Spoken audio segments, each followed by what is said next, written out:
The following live stream has been approved for appropriate audiences. It may contain occasional strong language and may not be suitable for younger or more sensitive viewers. Viewer inebriation is advised, though not mandatory.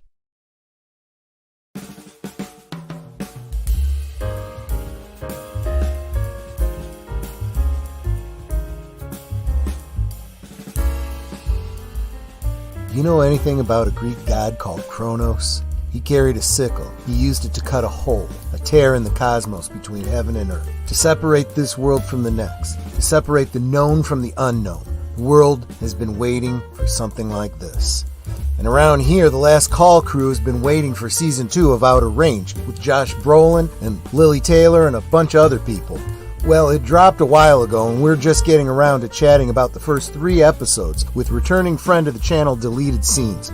So top off your glasses, get comfortable, and try not to fall into any giant holes out in the west pasture. The Canarble wagon rolls right now.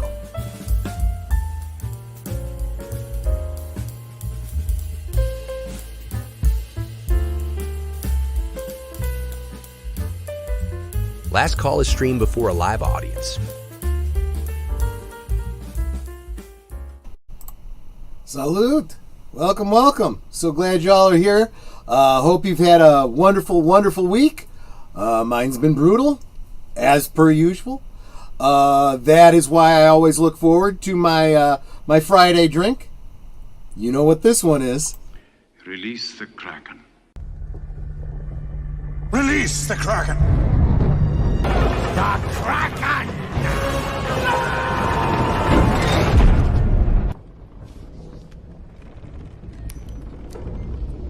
Why is the rum always gone?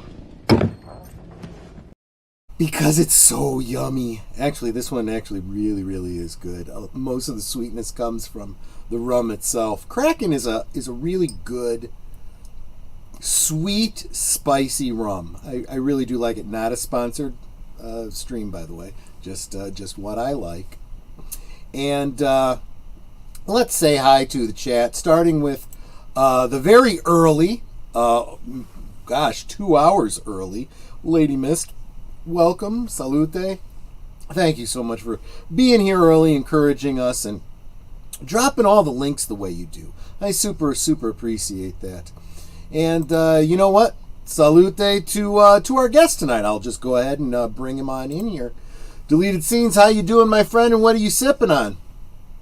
Well, I'm doing just fine, and this is probably a mistake, but I have some coffee. Hey, you know, at least you stay up through Last Call, and then, you know, if you crash afterwards, you know, that's what it's all about, right? That's why it's Last indeed. Call. Let's see. That Troy Pacelli guy is here, but you know what? Salute to him too, and hail to FKHC 2005, often known as Tim. Welcome, welcome, my friend. Good to see you. And Big Al says, have a great stream, my friends. Haven't had a chance to see this season yet. Thanks again to Agent Boomer for the Robin of Sherwood. And looking forward to Humanoids from the Deep next Friday. There you go. Is that you guys Deleted Scenes? Yes, sir. That will be next week's episode, Friday night edition of Films with Friends. We are going to be watching the Roger Corman classic Humanoids from the Deep. Indeed. And welcome and greetings and felicitations from Mr. Londell's Groovy Movies, who just had a stream, Evil Dead? Oh gosh, what was the name of the movie? It was with the Aston. What's his name? The Riddler. Oh gosh, I'm drawing a blank. Actually, there was a lot of people. Pat Morita was in the movie too. Okay, very young Pat Morita. I think that was from the 70s. Movie. But this is saying Evil Roy Slade. Yes, I just found it. Yes. Evil Roy Slade. Yes, that's it. I I tuned in very briefly. It was a made-for-TV movie. I tuned in very, very briefly, and I'm like, I came in at the scene where oh gosh, help me out. What's his name? Aston. It's Sean Astin's dad. He was married to Patty Duke. Mm-hmm. He was the original Gomez. Sean Astin, yeah. Sean Astin's the father? I thought Sean... No. We're getting mixed up in the chat. See? Guys. Me too. John Astin, that's what I was trying to think. Sean Astin's son, John Astin. John Astin, he plays a bad guy, right? A bandit, right? With the mask, right? And it's a bit of a comedy. And he goes around, he's forcibly kissing these girls, right? And then he turns around and there's this more homely looking girl going, mm. And he looks and he's like, mm. And he puts his mask on and then leans in, mm. And she's like, oh, I got kissed. It's like, I remembered that from when I was a kid and I saw it on TV. I was like, holy crap, I haven't seen this movie in like 50 some years. I mean, oh my gosh, what a memory. But let's say hi to everybody else. Curtis Selby, welcome, my friend. Tired midnight blogger. Hope you can hold out with us until midnight. And of course, Connie Cleary. Salute. So thank you so much for being here. I super appreciate my Blue Wrenches being here to, Blue Wrench. And of course, there's Netter of Netter's Network. She's pretty. Let's get her in here. What am I looking at here, Netter of Netter's Network? That's Mel's hole. Wrong hole. That's what she said. Well, since the show that we're talking about is... It's kind of seems to be like... Yeah, it's Mel's hole-like. Yes, it clearly is based on Mel's hole, but it's completely different. Yeah, but, so I figured it was appropriate. Yeah. But if I didn't ask you that wouldn't be immediately obvious to most people. Now, here's something creepy about Mel's hole. Scientists had lowered microphones down into the hole, and they said they heard screams like people were being tortured, and they're convinced it's a direct line to hell. Yeah. Well, the one in this show is pretty interesting too. JPRPH1 channel member, thank you so much for being here, my friend. And he's going around saying hi on the various channels. Thanks so much, my friend. Amanda knew he said that wasn't real. Actually, he's right. The thing about the screams from hell, that was debunked. But it makes for a great story. Let me have my moment. I know. Well, that's why I didn't say it. It's a good story. It's creepy, just like Mel's hole. Yes, exactly. Ringed by Klingons, right? And let's get this guy in here. Aged Boomer, how you doing, my friend? And what? Hey, you didn't ask me what I was sipping on or deleted. Well, now I'm trying to figure out what the heck I'm looking at with Aged Boomer. What is that, Boomer? It's a chocolate chip cookie. No. No? No, what is it? Chocolate chip pancake mascot for IHOP. I think it's a pancake.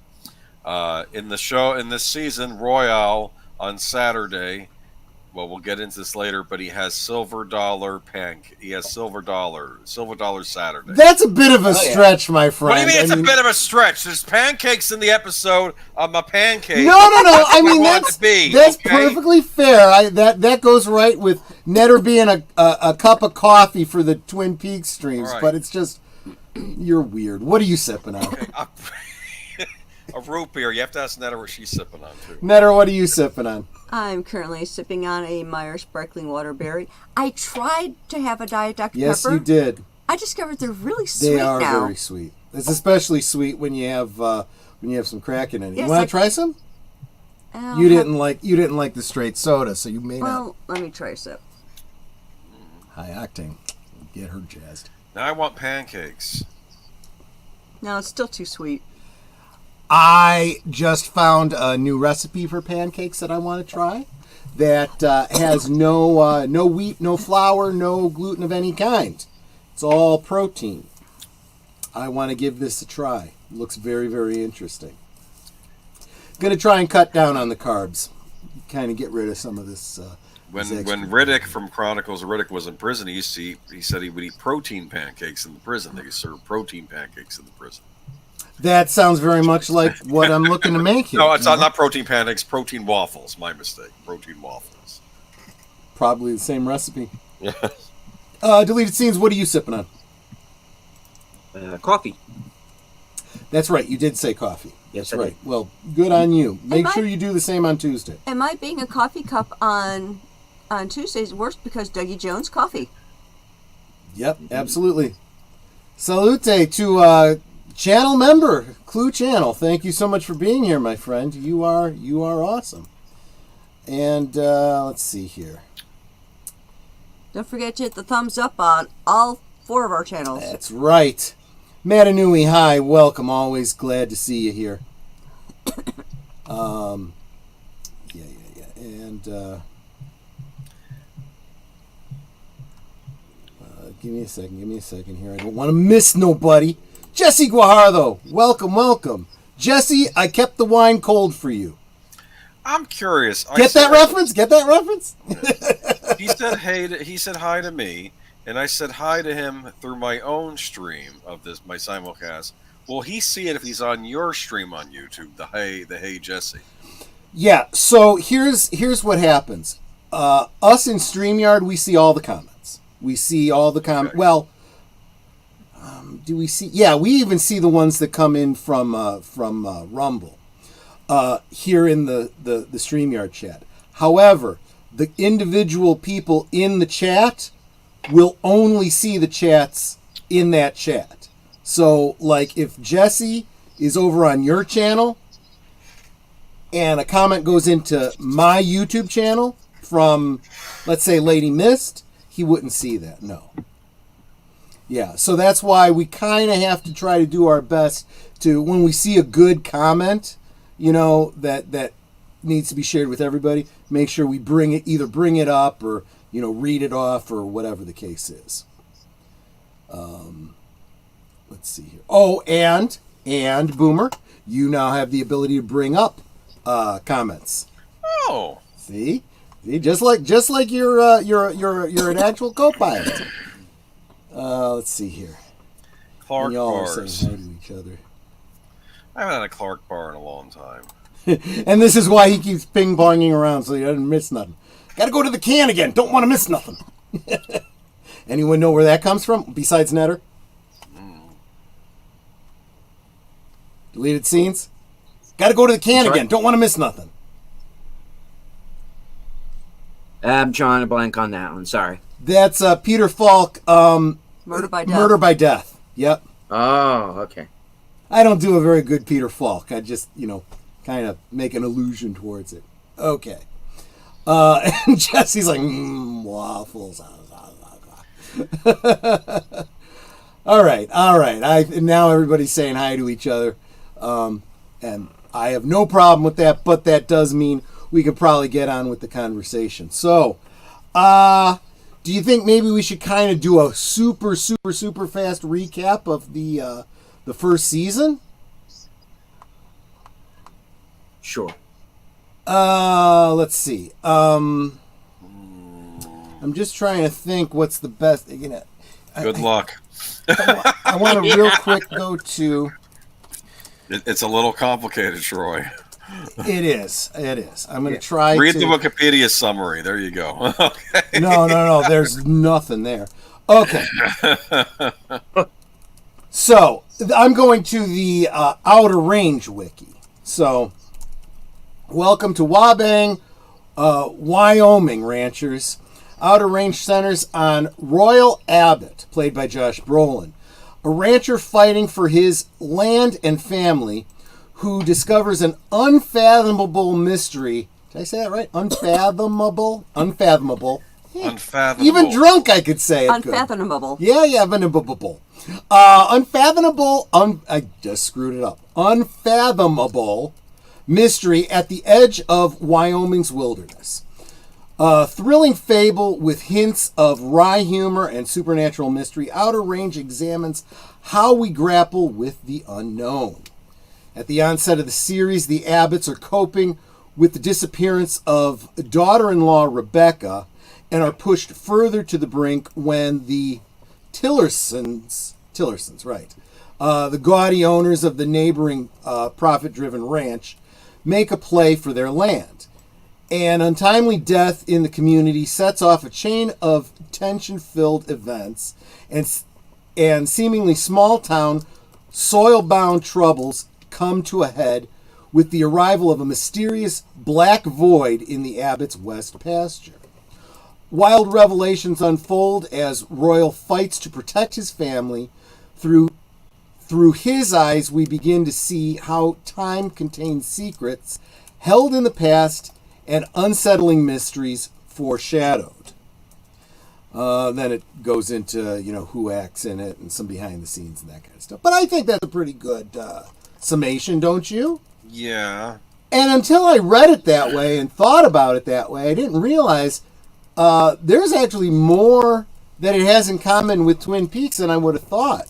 Like a sudden death in the community causes all kinds of, and interplay and soap opera-y type stuff. Very, very. I think on Twitter X, I referred to this as the time traveler's wife meets Yellowstone. I don't think that's a bad description. What do you guys think? I think it's pretty good description. Pretty good. There's murder or manslaughter, I should say, that happens on this show. Welcome, Enigma Sivritz. Hello! Gonna get some mileage out of that. So I think after first season, because we're gonna kind of assume that people either have already seen, and by the way, we've had 2 previous streams talking about season 1. Links are in the description if you want to go back and see what we had to say about that. When was it, last year? It was some time ago. If you want to go check that out. But we're going to kind of go with the assumption that you're at least reasonably aware of season 1. It should not be then a spoiler that there's time travel involved. This big hole out in the, and I mean big. It's like, you could fit a semi in it, if it were to drive into it. Like there were buffalo coming out of it. Yeah. See, that's the thing. So you have things going into it, and kind of like Mel's Hole, the real world, analog, using it as a disposal place. It's an endless pit, so you throw stuff into it and you never see it again. Supposedly, yeah. Moira Kitty, welcome. Meow, meow. Meow, meow, meow, beautiful meow. Watch that Good language now. Yeah, right. Yeah, well, Smurf you. Hey! I'll kick you out. Yeah, but you can. You probably could. Now that you have admin rights. right? All right. It sounds like a coup. Okay. So there's this weird lady that showed up on the Abbott's property. Remember her? Attractive but weird, yes, absolutely. Yeah. Absolutely a hippie type. I consider her probably the most dangerous character on the show that no one is taking seriously, except for maybe Royal Abbott himself. No one. Well, especially as of this season. Well, end of last season, beginning of this season, yeah. He may actually have more insights into who she is than she does herself. She seems to have a little bit of Swiss cheese memory. Okay, so last we left off, the daughter had got the granddaughter had gone missing.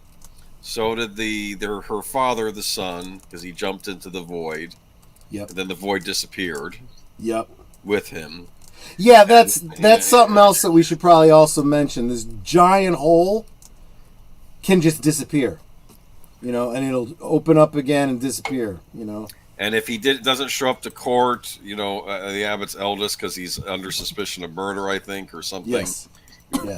They're going to lose the farm. They're going to lose the ranch. Yeah, everything, all the property, the ranch, everything, and of course the Abbotts, the Tillersons want this land because they know it's got the weird. I'm not even bringing that comment up, Tim. Oh my gosh, I can't unsee that comment. Ew. Well, thankfully not everyone can see it. I'm not sure which stream that's coming from, but ew. I don't want to think about that. I don't want that kind of image in my head. But yes, one thing I gotta say. Okay, so I did the homework, guys. I watched the first 3 seasons of this. Netter's first episodes. Huh? You said seasons. Episodes. Yeah. I'm sorry. First 3 episodes of this season is what I meant to say.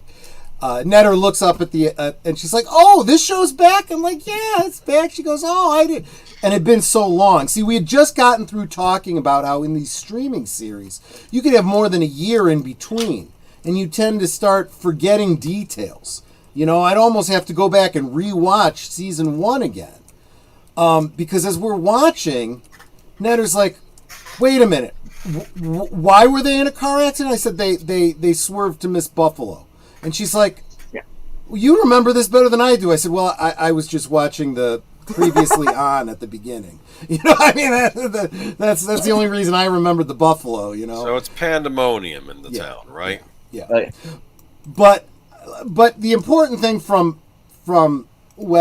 our point of view character, which is Royal Abbott, is that he is aware of this hole. He knows that it's got weird properties. He doesn't know all of it. He doesn't know all the details, but he knows that that it can be a conduit to other times. And the reason he knows that is because he himself has come to our time from the 1880s.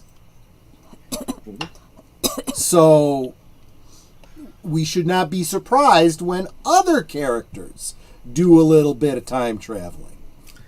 Like the deputy sheriff lady. Yeah. Oh, yeah. So at the end of the last episode, they're investigating a murder. No, she's now acting sheriff. Keep in mind, sheriff, yes. yeah. So she's now acting sheriff. She comes to investigate, and in so doing, she doesn't fall into the hole like some other people do when they travel through time.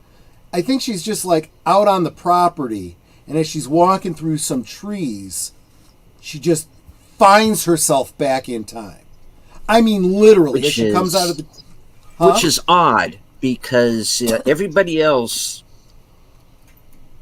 or at least up to this point, based on the evidence that we have been given, you either have people either falling or jumping through the hole, and then they go in time.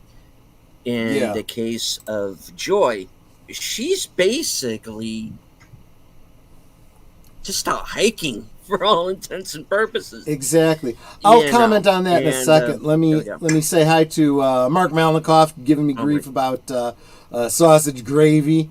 Of course, Keely Chow, how you doing, my friend? Good to see you. We are talking about the wibbly wobbly, timey wiminess of Outer Range. Now, keep in mind that you're right. So, whereas you guys are going to have to help me out with character names. Abbott, Royal's son that jumped into the hole at the end of last season. Perry. What's his name? Perry, right. Oh, yeah, where's Perry? Yeah. What gets me, though, is at one point he introduces himself as Ben, and then later on he gets called Perry. So it's like... Well, we'll get to that in a second. We'll get to that, yeah. But Perry jumps into the hole, and we don't know what happens to him at the end of last season. Do we? We find out very early in the first episode. Yeah, Did we do. see?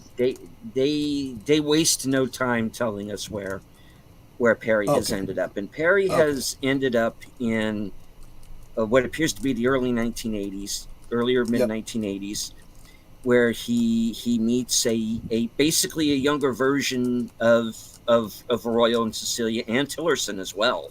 Yep. And so this is before his parents have gotten married. So this could very easily turn into a Back to the Future kind of situation. In a way, yeah. You know?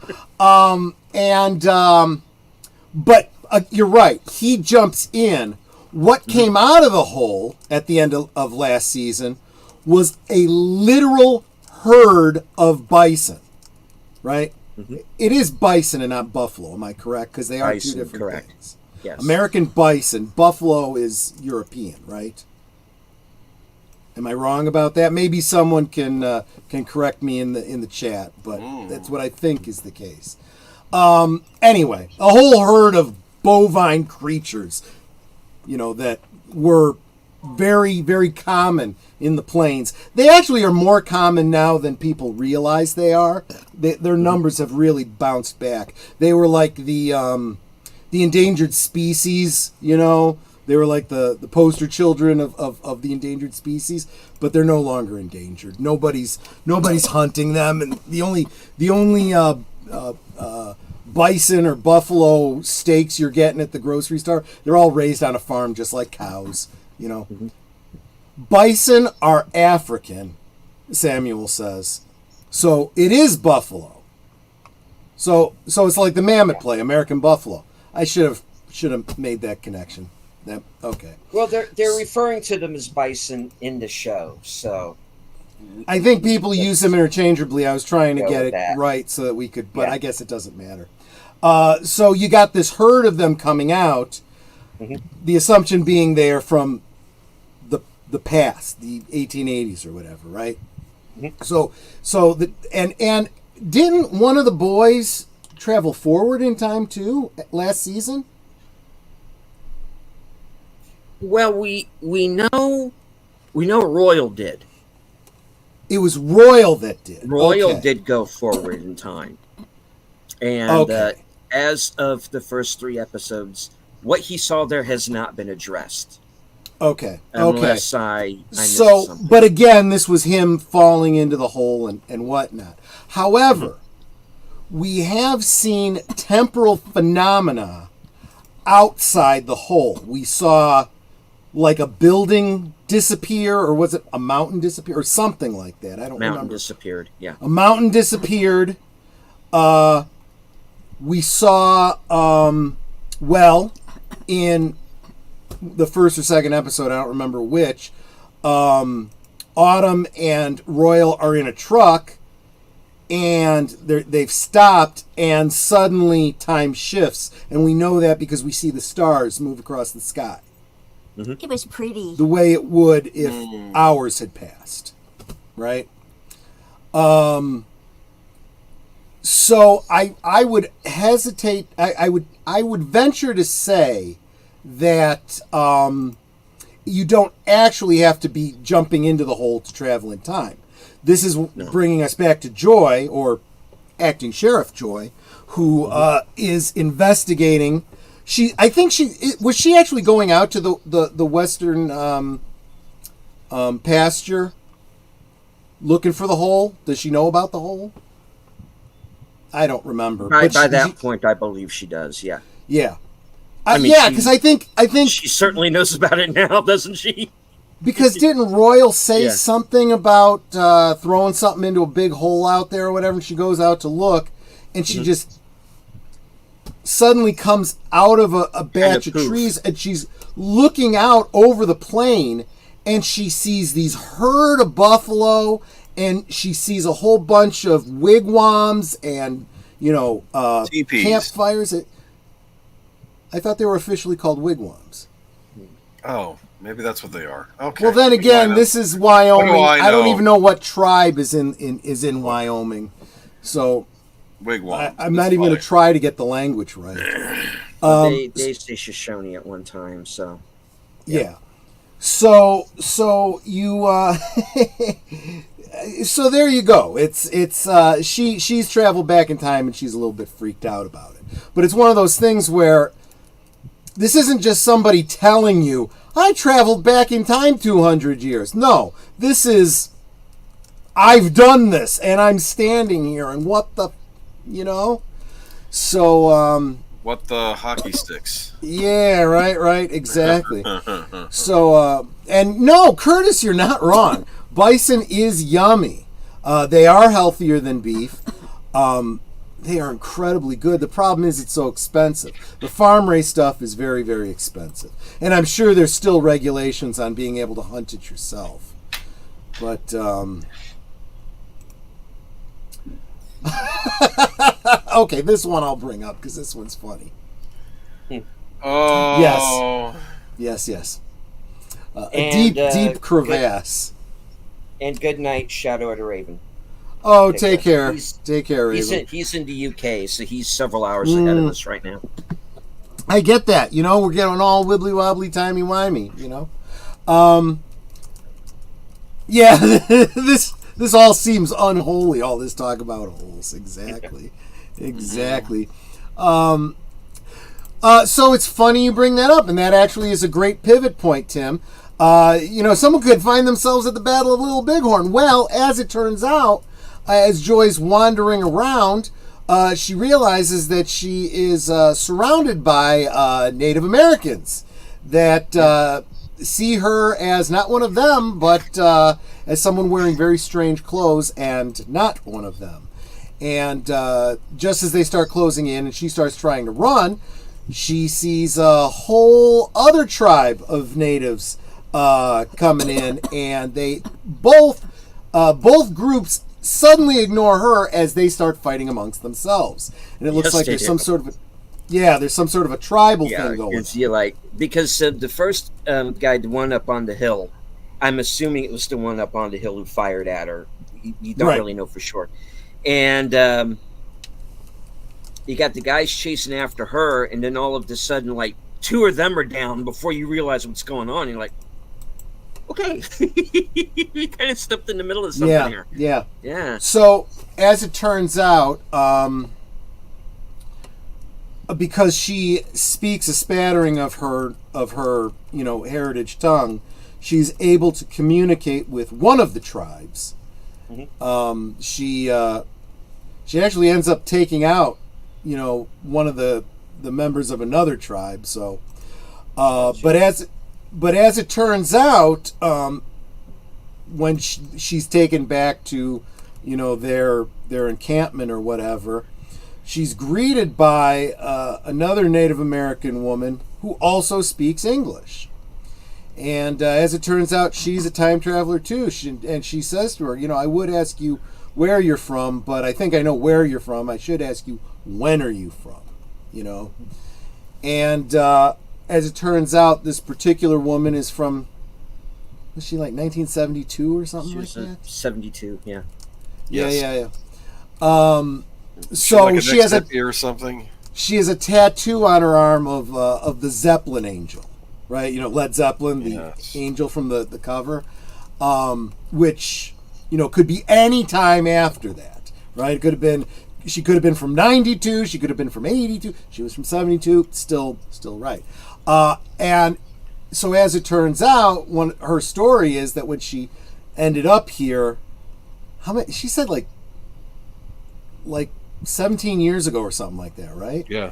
Something like that. She's been at the tribe. She's been helping them with negotiations, with trading, because she can speak English fluently and stuff. Now, I assume she's of the same tribe. Is she just descended from them? Yes. Exactly. But they originally took her for some sort of a witch because of the tattoos and the strange clothes and all that kind of stuff. So she's telling Joy, you better, blend keep in. the English just between us, in private, change your clothes, all this kind of stuff. Which all of this really upsets Joy, because she's like, I'm never going home, am I? And she's like, well, how did you get here? Well, I'm assuming the same way you did. She says, well, I was just walking through the woods and I just ended up here. She goes, oh, no, that's different. I fell into this hole, So that is different. What's interesting, though, is while she's there, she sees a family that's trading with the tribe, and there's a young boy who calls Royal.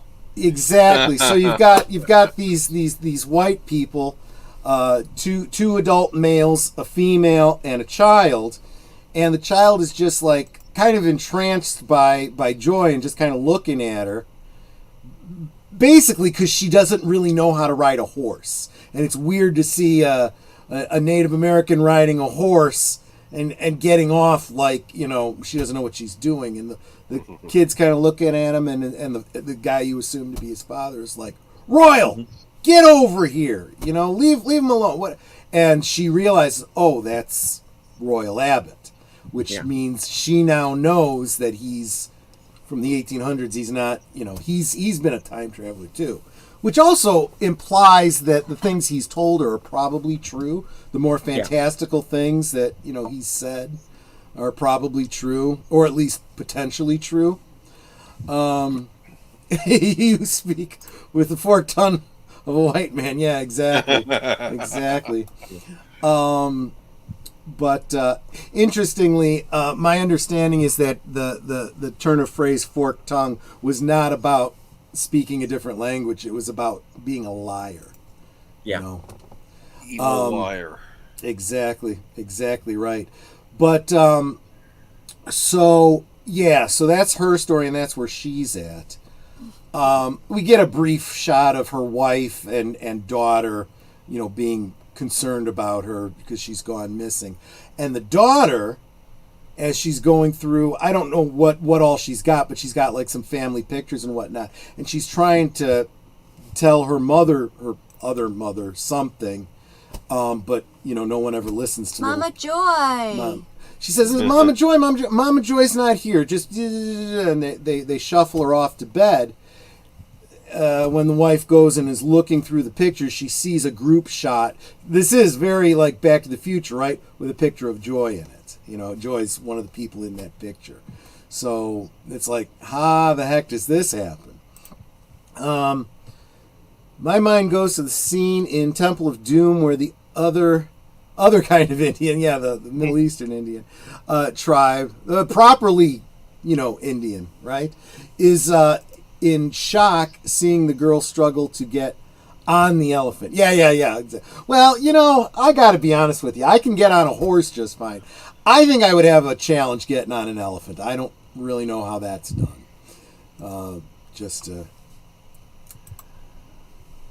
Someone needs to ask, since they are in the past, what does Kemosabe mean? And I think somebody actually says Kemosabe at one point. Yeah. I'll tell you. Probably the Tillersons. Pardon me? Like something that one of the Tillersons would say. Yeah, it was Tillerson. Right. Yeah. Exactly. The in-lore translation from the Lone Ranger is that Kemosabe means trusted scout, but I don't think that's true. I think it's a made-up word, but if someone knows otherwise, please let me know. But the first 3 episodes of this. Oh, you guys are filling them in on what we're talking about? Yeah. There you go.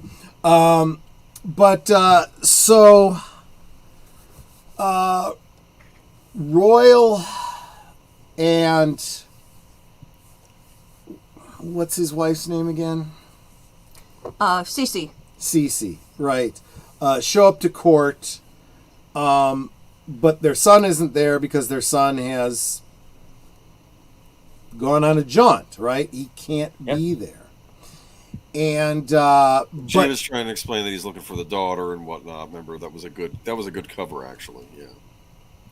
Appian, who was, if you joined us last night for Netters Network's Thursday Things, he was her guest. He says, hi, thanks again for the subs and having me on your show. Super duper couple energy. You are awesome, my friend. Thank you so much. And if you have not already, please subscribe to Appian.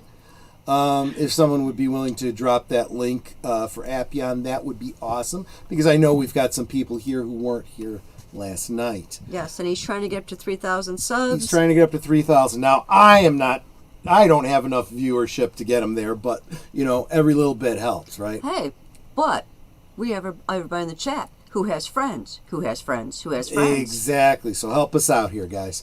Together we grow. What'd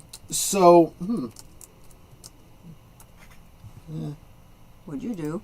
The piece of my earphone is slidey. But as long as I can still hear, I guess it's okay. So the judge says that technically that son And that was Perry, right? Perry's the one that's on parole?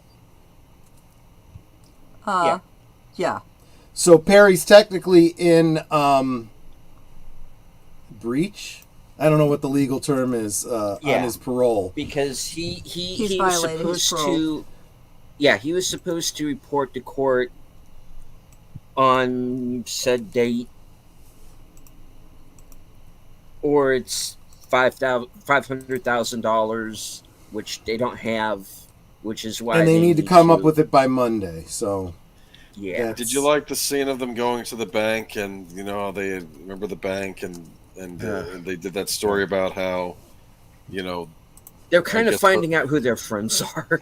Yeah. Right. Well, and then later on you see that bank agent over at the what's his name's house. So it's like she's bought and sold. Very, very.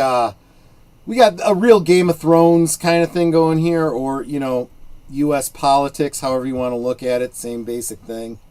Now. Yeah, as long as Mark's bringing it up, we may as well address it. Bad news, we just found out today. This show that we're real excited about, that we're following here, we just found out it got canceled by Amazon. But boy, they're making sure they're doing another season of the Rings of Power. Oh yeah. Fuck you, Amazon. That's more important, apparently. Well, if they needed to, they could have given Joy more lesbian time. Whatever. Come on. This, for those of you who are maybe just catching up with the show, which I don't give a shit, canceled or not, see it because it's very good. It's a good show, and yeah. It is un-PC. It is not woke. It does have realistic woke elements. It's very realistic, but there is one point where a character tries to take advantage of that and kind of use the wokeness, and she gets called on it. Yeah, big time. They make a point to call her on it. Yeah, and that's what actually sold me on the show. It's like, oh, yeah, okay, and here's the other thing. I didn't really think about this much until I saw Joy and how they handle her gay relationship in the show. Most lesbian couples you see in all the woke shows are what we used to call back in the 70s and 80s lipstick lesbians, right? They weren't real lesbians. They were the male fantasy lesbians, right? And Joy is not that. She is a realistic, not being a lesbian for the male gaze type of lesbian, right? It's just a woman in a relationship with another woman. There isn't even a lot of romance between them, like a normal married couple. Because they're like a married couple, like. We don't know how long they've been together. I don't think they've said, but they kind of feel like it's been a while, So they yeah. And dealing with at least some prejudice, but not really a lot. Not a lot, no. Because let's face it, most people are like, that's what people do nowadays. Whatever, I don't care. Because when Joy brings up to the woman that she meets in the village, and she says that she's the sheriff while acting sheriff, and nobody has a problem with that. Not really, no. Here and there, that's it. Right. So saber in Spanish means to know. So sabe would be Of course, when Keira Knightley was in Star Wars wearing a kimono, she was kimono sabe. Whoa. Okay. Moving on. What about the whole scene in the hospital at the beginning when Royal runs into Wayne Tillerson? Remember that? Who I guess is up and about. Yeah, right. So here's that brings up another element of lore. So this hole, right? It's not just a hole in the ground that, leads to other times. Think of it like a wormhole, I suppose. But inside this hole, it's more like the borehole of an oil well, right? Because there is this black tar, in the walls and whatnot, and it crystallizes into like a coal or something like that. But this mineral has like magical properties, It's magic.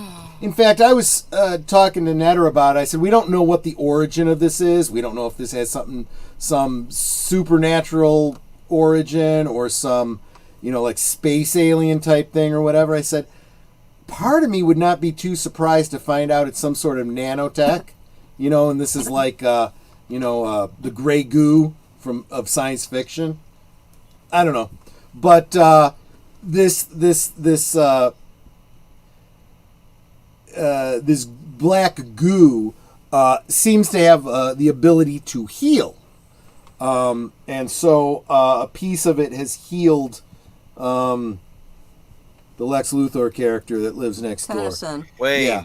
Wayne Right. Tillerson. Sorry, I don't know that. No, that's fine. Don't worry about it. Yeah, clearly I don't either, But I've been drinking. What's your excuse?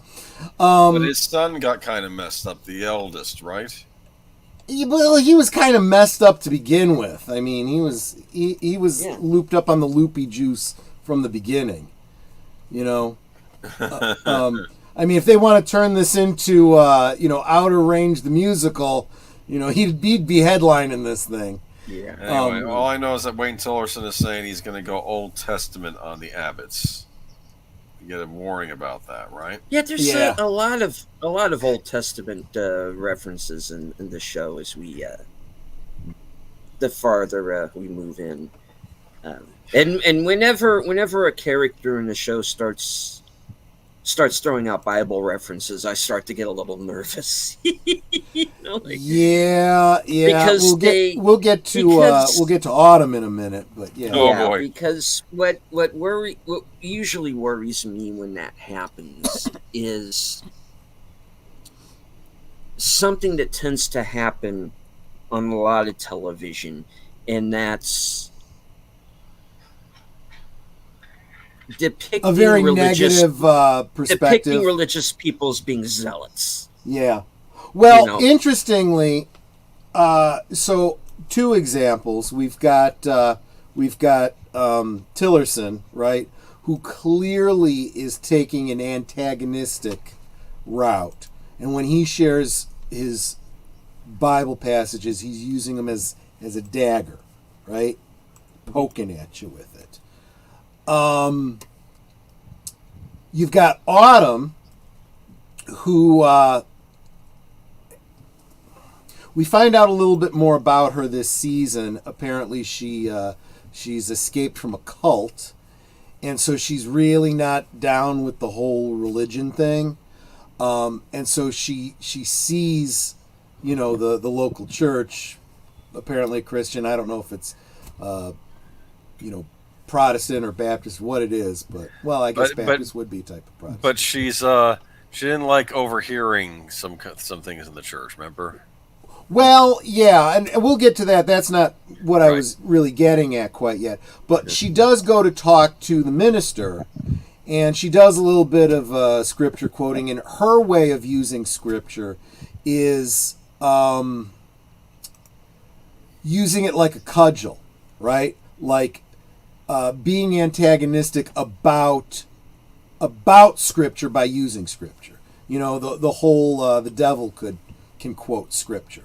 Kind of the way the devil used scripture against Jesus, right? And it took Jesus, saying, yeah, it does say that, but you got to temper that with this, So again, two kinds of antagonism using the Bible as a weapon, right? And then you got Cece, who's clearly the religious one in the family. She's been clinging to scripture for comfort, and because of the things that has been happening to her, she's kind of losing her faith. you know. And then you got Mustang Sally, who's losing her mind. Yeah, exactly. Yeah, you know. So what was I going to say? Oh yeah, so we should probably back up a little bit with Autumn because we didn't talk too much about her in the season 1 part. She comes in very early in the season. She's a stranger to everybody there, and she asks Royal. She says she's a drifter, a traveler, whatever, kind of a hippie, right? And she's like, "Do you mind if I camp on your property? You know, out there. You know, won't bother you any. You know." And he's like, "Yeah, whatever, go ahead." But she ends up causing all kinds of problems, and it turns out that she's not a complete stranger. She knows who all these people are, and you know, I'm going to be finding out more and more about her past. She claims not to know her past too well. She doesn't remember anything before the age of 9. But she kind of gets. She knows more than she's letting on about all the wibbly wobbliness, and she talks about time in strange ways and whatnot. And she seems to be playing both sides of the political fence here. I mean, literally, I guess. Since we're talking about property lines between the Tilsons and the Abbotts. And she clearly knows more than she's letting on, as does Royal. So eventually they kind of got to come to a meeting of minds. And then the big culmination of last season is that Rebecca, you know, Perry's wife or ex-wife, are they divorced now, or did she just leave? No, wait a minute. You're talking about the one with the daughter. Yeah. I'm not. Yeah, I know we're talking about the daughter. I'm backing up to talk about the parents for a second. Okay, listen to me. No. The wife went missing, and part of the problem is that they thought that the son had. There was suspicion that the son had murdered her. Remember? Right, but without a body, there's no proof. Yeah, I think there was also I think there was also a suspicion that, you know, she might have, you know, the audience was thinking this too, not just, you know, maybe Royal. Maybe she fell into the hole, right? Yeah. So Perry was distraught because, of course, he loved his wife, and she just disappeared on him. Right. And I think she probably got involved in some shady stuff, probably, right? Right. Maybe a cult. Exactly. But then what happens is in the last episode, she comes back. Not the last episode. Last episode of season 1. Season finale. Yeah. She comes back and takes her daughter, and they disappear. They leave. Yes. The daughter, Amy, who is 8 years old, right? Yes. Then Amy you got, also had a scar, and then Abbott saw a similar scar. Amy had a scar on his head, and then he noticed that Autumn also had the exact same scar.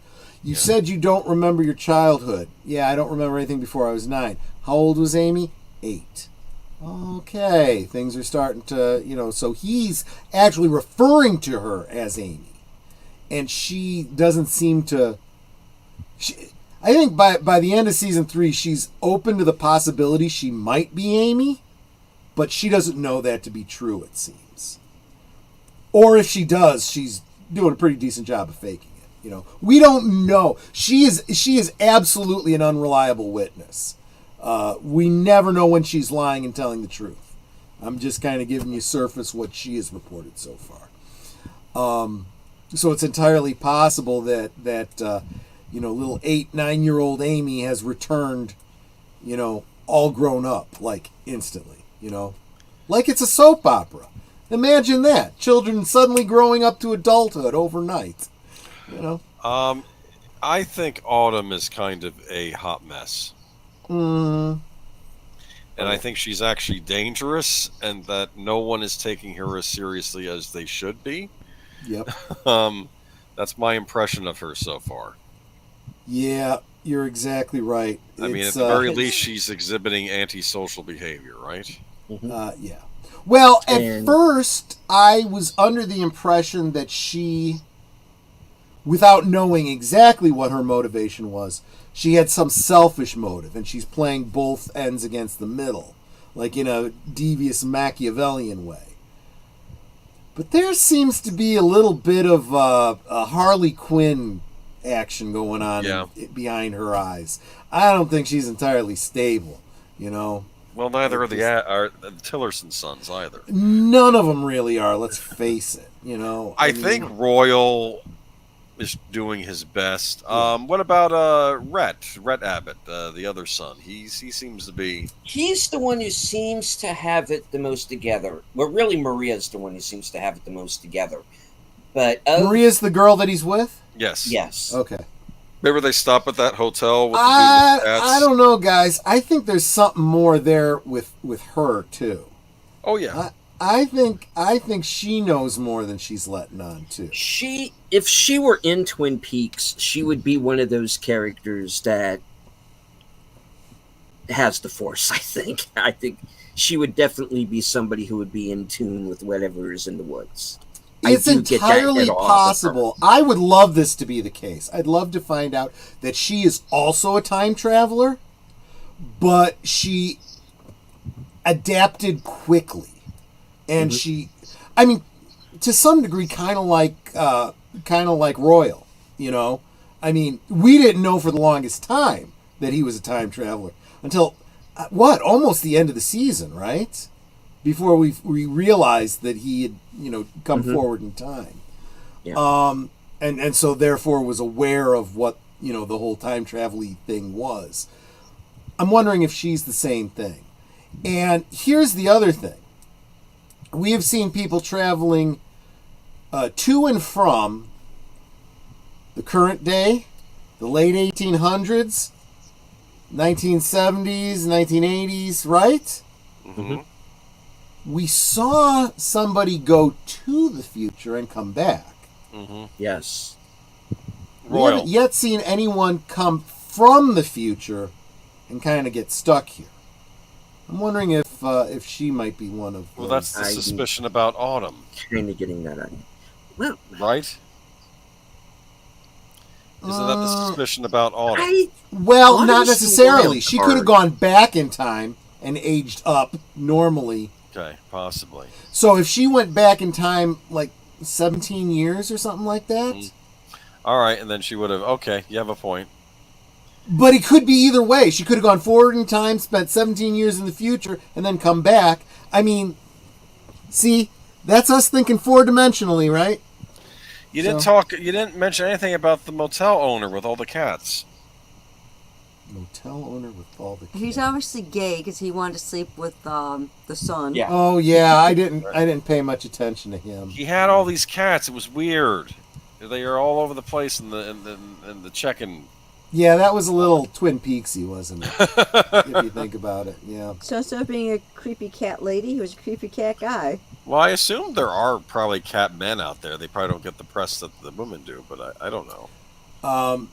Did you know that there is a parasite you can get from cats that cause you to be a cat person? Really? Yes. Ew. What? Yes. That's disturbing. Yeah, it's one of those kinds of things that you know, like the fungus that ants get that make them turn them into zombies and whatnot. It's kind of like that, except it makes you know, want to adopt cats and care for them. It's a very interesting symbiotic relationship that these parasites have with cats. They're symbiotes to cats. They're parasites to humans because. To the cat, it's a benefit to them. You know, if without getting too icky, it's in their digestive system, and so when it's put into their litter box or wherever, that parasite can get into humans. I think it's airborne, and affect the brain to want to take care of cats. and it's an adaptive thing for cats. That's why it may very well be why cats, got domesticated in the first place. But it's a pretty benign parasite. I mean, the only thing it makes you do is want to care for cats. And I think there's a lot of people that don't have that like cats and want to care for them. So, anyway, just sharing. It's something you could Google later. And as Clue says in the chat, so cats invented scopolamine. Apparently. Okay. Possibly. I'm still on the zombie ant part, but okay. Fair enough. I mean, you better believe that there's some lab in Wuhan trying to weaponize that fungus to use against humans, and we're going to end up with like Resident Evil or something like that. Well, saying. Cats will be our overlords, and you must bow down. They already are. You just don't realize it. There was a one of those 70s horror movies that was all like one of those anthology movies, and it was all about how Peter Cushing was trying to tell this Ray Milland, hey, cats are our masters. It's not the other way around, and I have proof. And he was doing all these different horror stories about cats. Yeah. What do you think? Yeah, exactly. Now, we did have President Evil, a.k.a. Kamala Harris. Funny. No, we had we did have a scientist on Royal Abbott's property. Oh, right? That's right. Yes. She is trying to get a hold of some of that material to study it, and Royal's not too keen on that either. He found her little thing after the hold closed up, some marker, right? Yeah. Yeah. And of course, she had been on there illegally, I guess, right? Because she didn't ask us permission to go. Exactly. Take care, Matanui. Thanks for stopping by. But yeah, he had stopped by the university to see her. And did she mention something about there being time underneath the land or something? She was doing some kind of confirmation about what we already suspect, right? Was she the one? Somebody made a reference to time flowing like a river. Yes, I don't know if it might have been her. I'm trying to remember.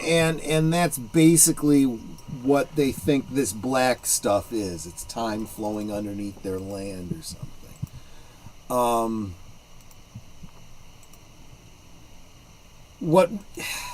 See, and here's the thing: is we try to dig through this whole mystery thing. Sadly, if they don't wrap it up by the end of the season, we're never going to get the answers, are we? I don't want to say never, because these days they could always come back 3, 4, 5 years from now, do a movie to close it out, or they could publish a book or webisodes or something. I mean, there's all kinds of things they could do, really. But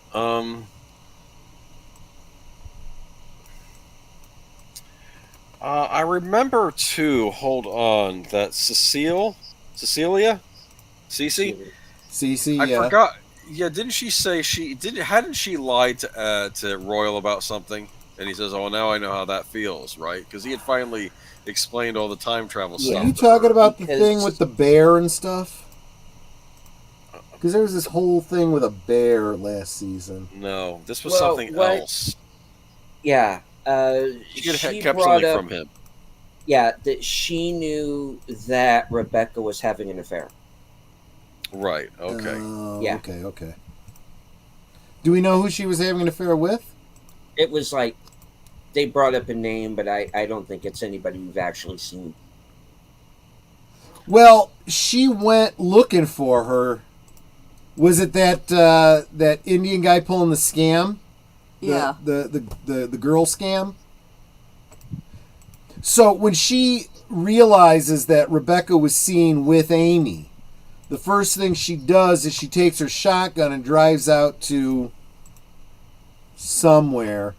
Yeah. Where a big fat, I guess he was Indian guy, was like, yeah, he's in the teepee, and they have a steam going on in there, and she's trying to find Rebecca, and she calls out to Rebecca, and some other chick comes out, and she's like, what's going on? Sees the gun, and she screams and runs, and then like 12 other girls come running out, that were in there meditating. He's doing some sort of scam, trying to pull a polygamy cult together or something like that. But he says, yeah, Rachel, she's not here. I haven't seen her in years. So yeah, so presumably that was the bloke.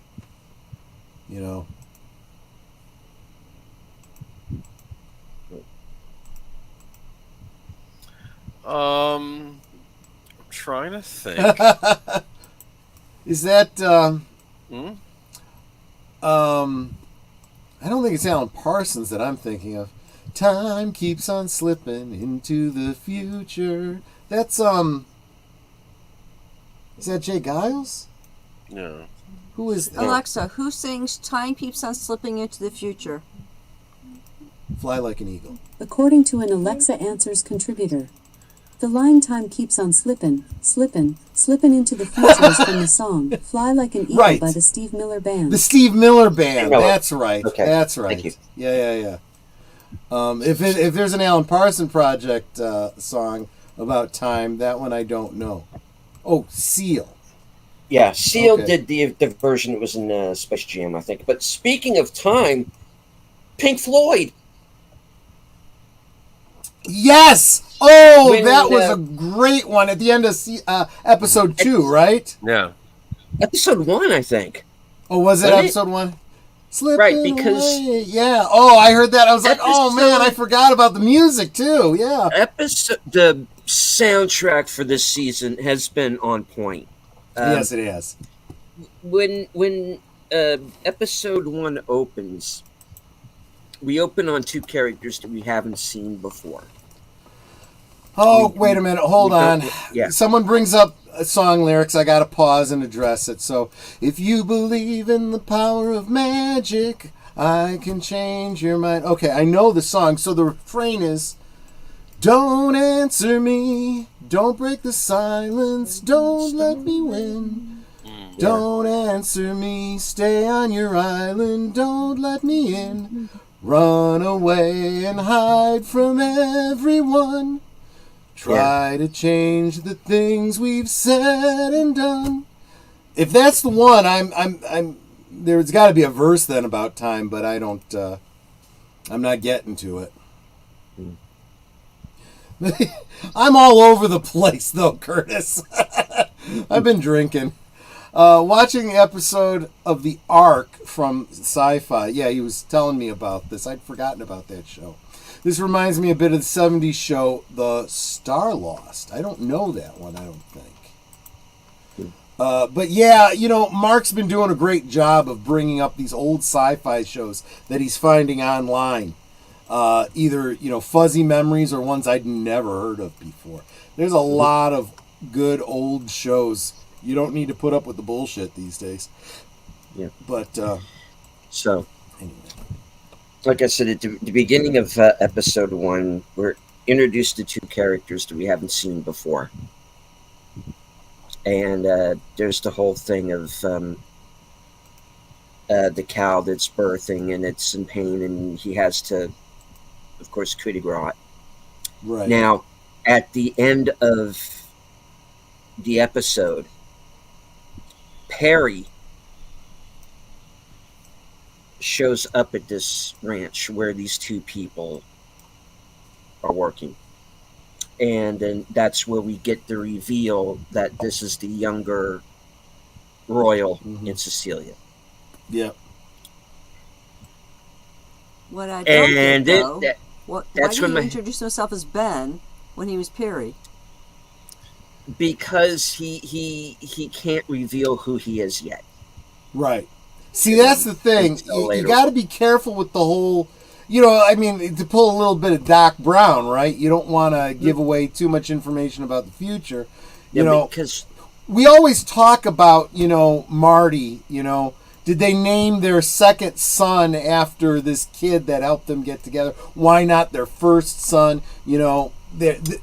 Obviously they're in the writing of Back to the Future, they're trying not to throw in an extra paradox they didn't intend, but here it's like, yeah, maybe I don't, give my real name so it doesn't mess up the future later on. Yeah, because yeah, this is the thing that I am questioning now. Mm-hmm. Is the fact that Perry has now gone back to. I know where you're going with this. Has gone back to the past, and he is now interacting with Royal in the way that he is, and he's finding out things about his parents that he didn't know, including a real holy shit moment when you find out that Cecilia was married before to a certain someone we weren't counting on. But I think they were just dating. I don't think they were married. They're dating. Yeah. Oh, are they? Yes. Yeah, because in the bar, the Royal says to him, does Cecilia know that you're stepping out on her? And he goes, mind your own business. Because it was like, that was his girlfriend. Because they weren't living there. That was Cece's house that he was in. Right. So yeah, they were just dating. But in any case, that there was no hint of that in season 1. No, there wasn't. But it could be something that doesn't get talked about in front of the kids. Do you understand? Well, yeah, that's true. That's absolutely true. I don't want to know that at one point she dated. Tillerson. Yeah, she broke it off. Went obviously at some point and went with Royal. We don't know how that happened. Right. Now I'm starting to wonder if it's could him being back there interfere with some certain things. I don't know. Yeah, because that's weird. That's my thing. Is that Perry going back in time at the place that he is now interacting with his parents. He's having run-ins with Tillerson. This raises a question. Is that going to cause a paradox? It's so far I haven't seen anything that's likely to cause a paradox with anyone who doesn't already know about the time travel nature of the things that are going on here around this land, right?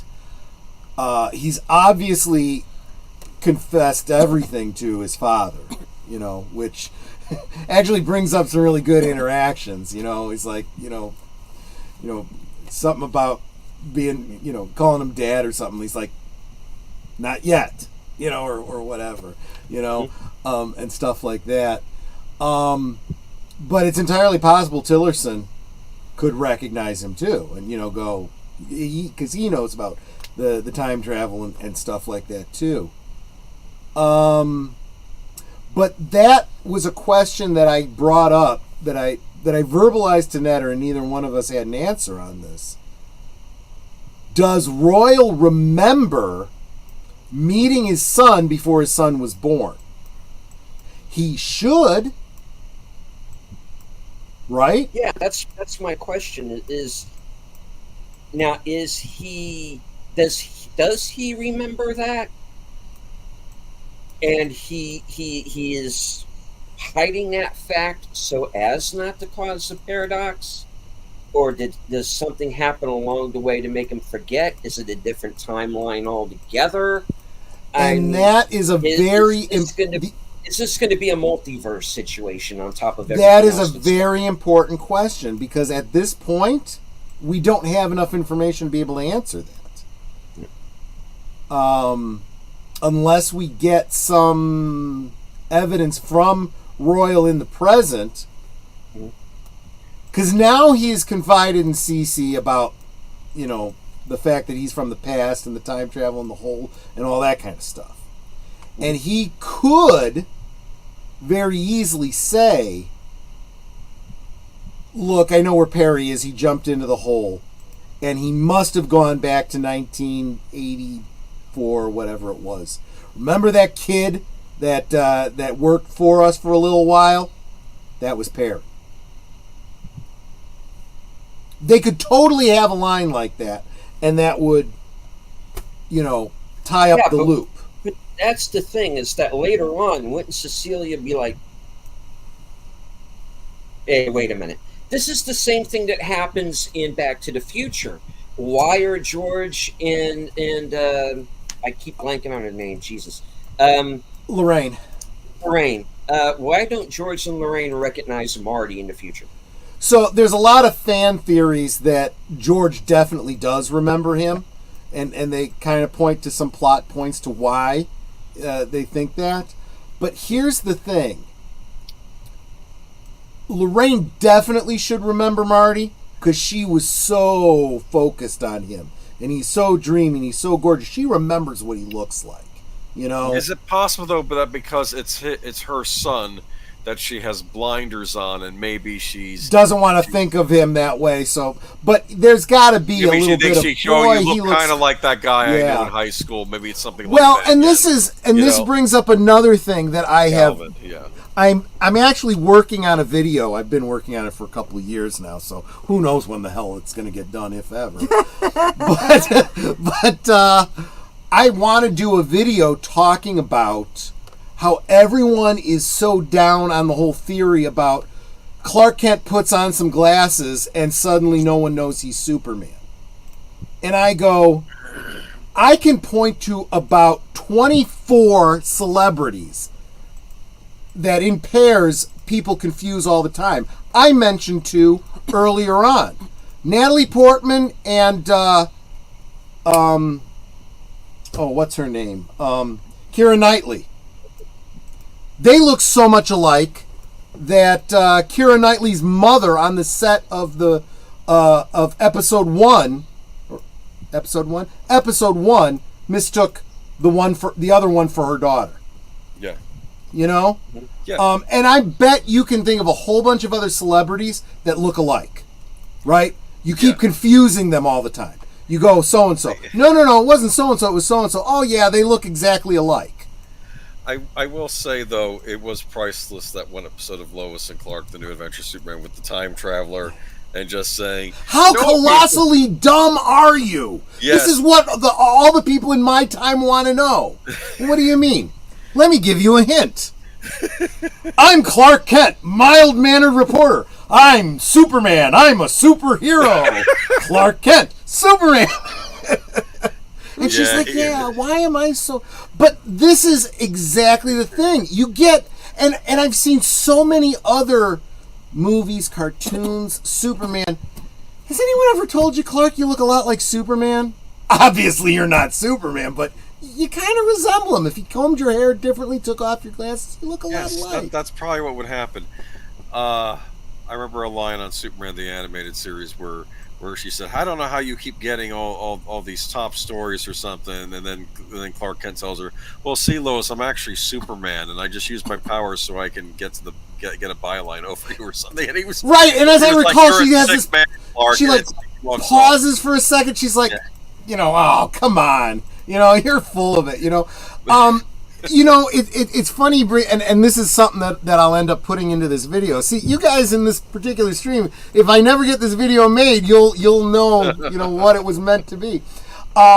There was a bit from the John Byrne era of Superman when they rebooted Superman after I think that's what the crisis. animated series was inspired by. Very much, as was very much Lois and Clark. Was definitely drawing directly from that era of the comics. It was trying to stay contemporaneous with it, which I wish they would do now with the movies and the things they're doing. Right. But anyway, he eventually wants to propose to Lois, so he starts dating her as Clark, and then he has to confess before he can propose to her. He's got to say, "Look, Lois, you need to know I'm Superman." And when he does, she goes effing ballistic. Not just because he kept this secret from her, which did kind of annoy her, but she felt like he was cheating with every Superman story he published, and every time she got to publish a Superman story, he was throwing her a bone, which just, she just took as condescending, and so they had to work through all of that before they could get around to, okay, yeah, let's get married, but yeah. Anyway, so we've kind of gotten off topic, but Yeah, time travel. Right now, we don't have any paradoxes that don't. We don't have anything that would indicate whether these are closed time loops or alternate timelines. We still need more information. So, and I should have asked this at the top of the show. I know Netter is watching with me, but Boomer and Deleted, have you guys seen beyond season 3 or episode 3? No, I waited. No. How about you, Deleted Scenes? No, I have not. I watched all 3 of them earlier this afternoon. Wow, cutting it close, my friend. I did. But Yeah. Okay, so have you watched past 3? Us? No. Okay. No. Oh yeah, no, we have. Now it left off on almost like a bit of a cliffhanger when someone else showed up, right? Actually, you know what? Tape Geek it Flag makes Nate makes a great point. Christopher Reeve and Henry Cavill both went out in public wearing their Superman costumes, drew a crowd, changed and put on glasses, and nobody approached them. Funny. Honestly, that's proof of concept, my friend. They probably did that as a test to see, how their acting ability was as Clark Kent, right? I knew that Henry Cavill had done it. I did not know that that Christopher Reeve had done that. I'll work that into my video if and when it ever happens. But that's a good point. I think the worst thing is Batman with the voice, because he has to change his voice. Now, they did a great job on Batman the Animated Series, having him alternate between the two voices, but then you get to the Christian Bale Batman movies where it's all just... Well, no, think about the Christian Bale Batman. I'm Batman. I don't know how he does that without, coughing, I mean, probably did in between takes. I'm sure he was coughing. I would imagine. But do you remember the Green Lantern movie with the Ryan Reynolds? But there was one scene in that which I did find very funny when he shows up outside of what is it? Anna Faris? Is that her name? No, that's Iris. Iris. Faris. No. It's not Iris. Blake Lively. Yeah. But what's her character name? Anyway, all right. He It shows was up. Carol Ferris. Oh, Carol Carol. Ferris. Right.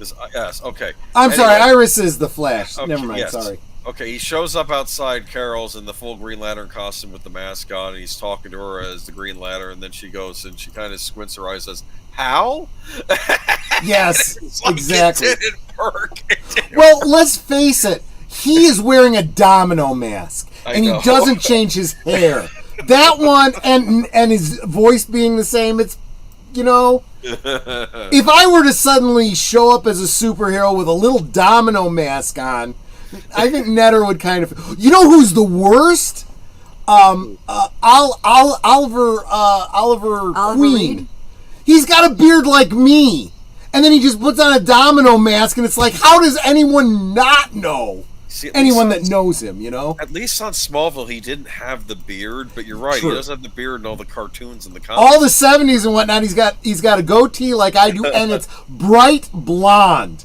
And that's not common, The domino mask ain't going to work with him. Although, the more modern one, yeah, he doesn't do the beard, or he does like a full beard or whatever. And he wears that hood, to be more like a Robin Hood, modern day Robin Hood as opposed to the right. Errol Flynn cap type of Robin Hood. Right. But why did you say that name? Oh. I thought you said Oliver Reed at first, and I was like, wait, well, that's funny. Huh? I had to catch up. Oliver with that. Queen. Yeah, Oliver yeah. Queen. You mean? I may have said Oliver Reed. I may have said it wrong. It's entirely possible. I was very upset in the animated Batman versus Teenage Mutant Ninja Turtles movie when I thought there was going to be a scene of him tying up Leonardo and like dragging him along, and he starts going, April, and then Batman turns around and says, I don't know who that is. It's like, I'm sorry. Samuel Bradley says, I myself improve a concept of the glasses working. After a month working at my new job, I got to know my coworkers pretty well and stopped wearing my glasses all of a sudden. They all asked if this new guy. What's his name? Yeah, exactly. And keep in mind too, it's not just glasses. Pay attention. It's the hair as well. With Christopher Reeve, he parted it on the other side, and of course has the spit curl as Superman. In the comics, at least during the John Byrne era, he slicked his hair back as Clark. He let it go wavy and parted as Superman. You'd be surprised how much the way you do your hair changes things, Oh, yeah. It's like years ago, I used to be a hair model. And I had cut my hair, which is currently just hitting my waist, to a bob. And my blonde hair became red. We went to church. Oh, yeah. I've got my, like holding onto Troy's arm as we walk in.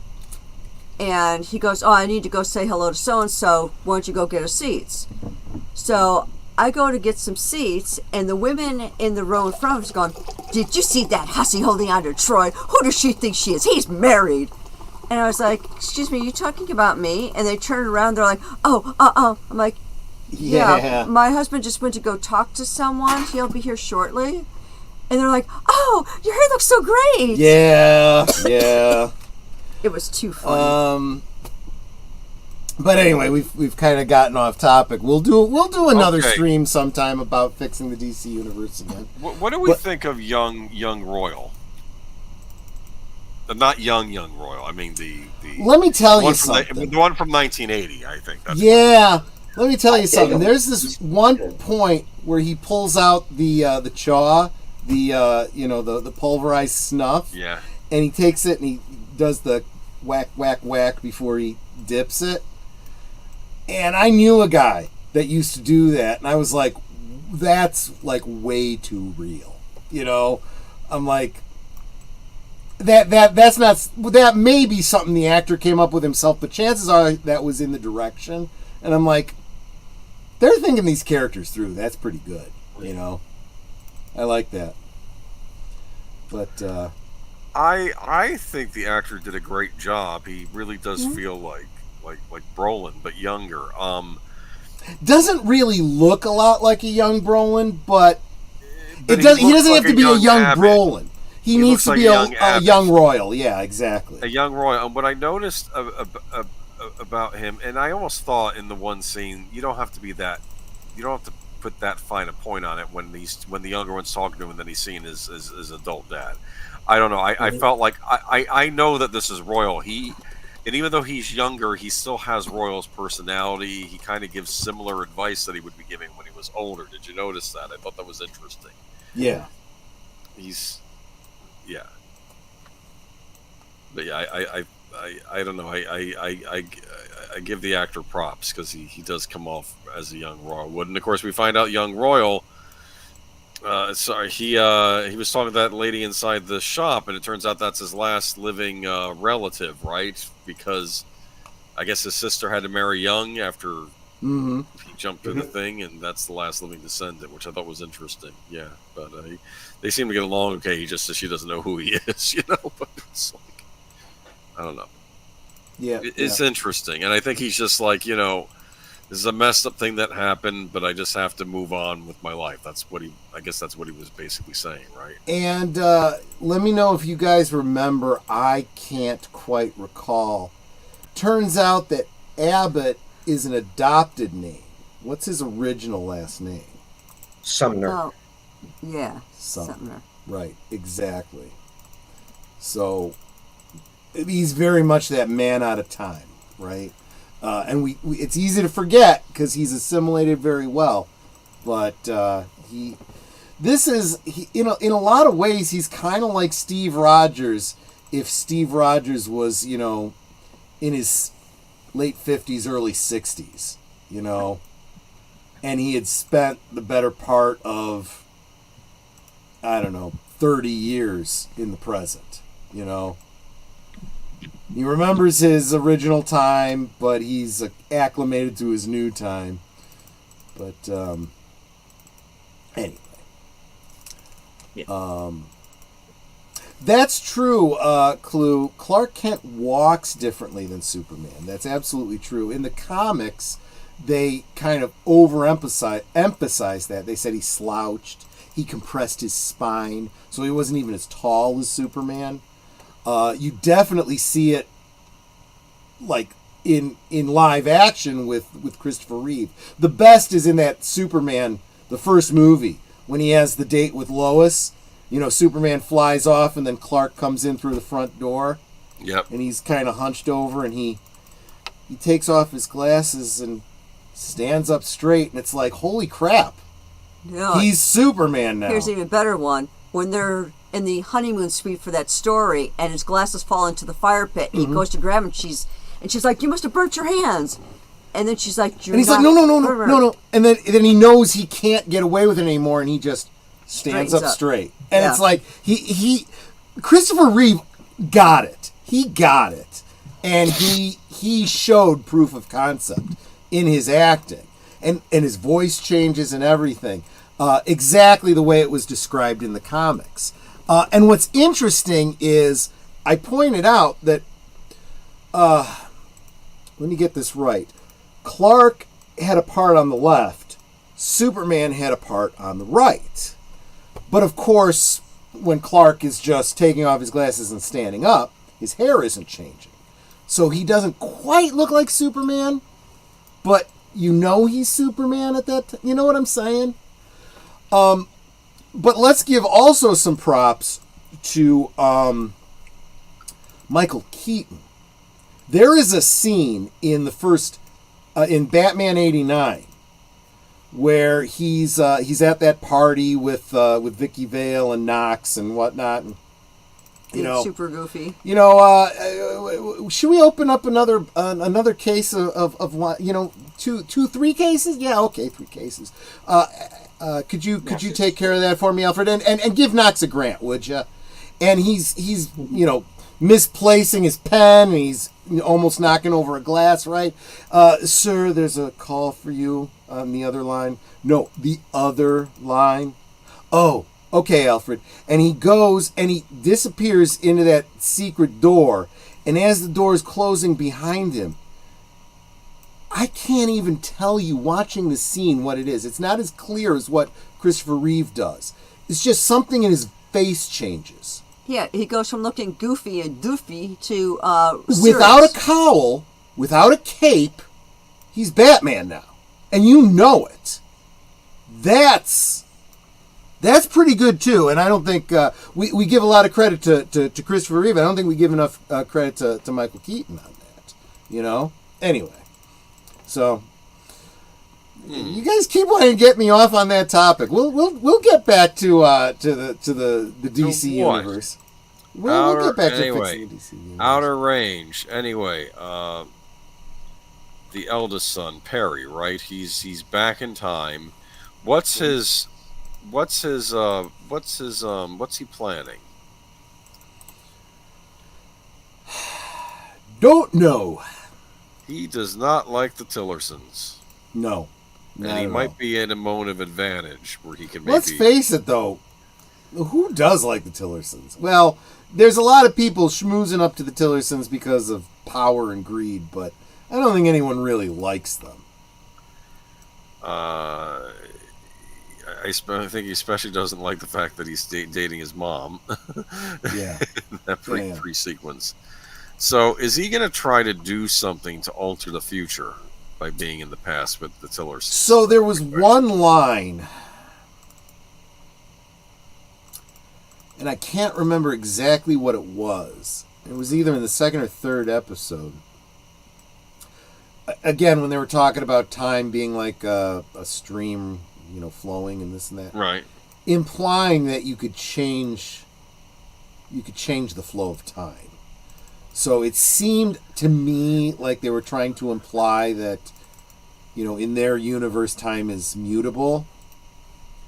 But we haven't seen any evidence of it. We've just seen somebody hypothesizing that. I don't know. By the way, those of you guys still talking about Michael Keaton Batman, another custom Mego figure I'm working on. Michael Keaton Batman. That'll be happening. I've already shown you my Christopher Reeve Superman.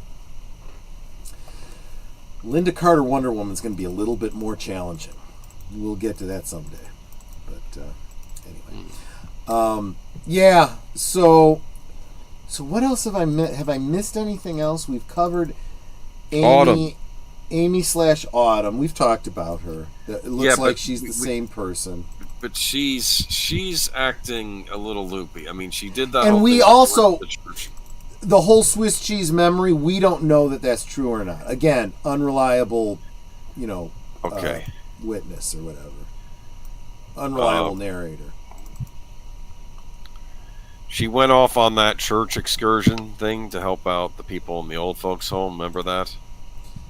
Yeah, and she had some interesting insights, but I did like what the minister said to her, something about, what was it, like, Cracker Jack psychology or something like that. You didn't really help her, and, you go back tomorrow, she won't even remember you. You'll have to do it all over again.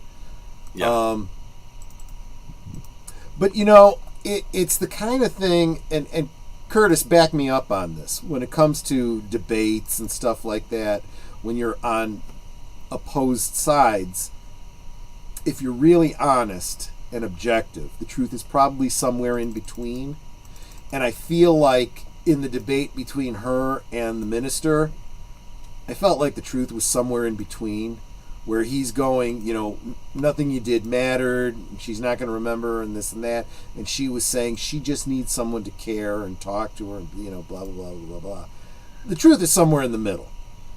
She's right that you don't just give up on her. She won't remember tomorrow anyway, so I can treat her however I want. Right? That's wrong. But thinking you've solved the situation by one encounter is also not right. The real truth is you have a Christ-like heart and you visit her every day. And you do the whole... what was it, 30 first dates or 100 first, whatever 50 that. First dates. 50 first dates. I don't remember how many there were. I just know there's a lot of. It's in the title. I couldn't remember the title. All I'm right. not good with numbers. But if you have to go back every day and play it all out all over again, that's what you do, because that is the heart of compassion, right? So yeah, I think it's somewhere in between. I think she was a little bit right. The minister was a little bit right, and I think you usually tend to come to the truth if you can be objective, not assume that you're right, not assume you're the person you're debating against is right either, but look and see if the truth isn't somewhere in between where you're at. But I'm starting to wonder if that debate between them might have a bigger meaning in the overarching story. We'll see. Don't know. At this point, I'm almost feeling like I don't want to invest too much in a long play when I know I've only got about 6 more episodes left, to enjoy. Which also makes me want to ask, guys, are we going to do 2 more or 1 more of these? Are we going to watch all the rest of the episodes and then come back to this, or are we going to do another 3 and then do the last one? It's up to you guys. Well, there are 4 remaining episodes because there's only 7 episodes in the season. Oh, okay. See, I told you I'm bad with numbers. No. So we could do 2 and 2, or we could do all 4. Is what I'm getting at. If I did my maths right. I'm on my 2nd rum and coke, guys, so don't expect me to be, that clear-headed. But, yeah. Which movie is that? 50 First Dates, Curtis? That, I'll tell you what, for a comedy, that one gets me a little, A little weepy-eyed? It kind of does, yeah, All right. I am secure enough in my masculinity to admit that I could be tender-hearted sometimes. Yeah. Did I say it wrong again, Curtis? I may have done. What's the Fritos muncher guy on this season?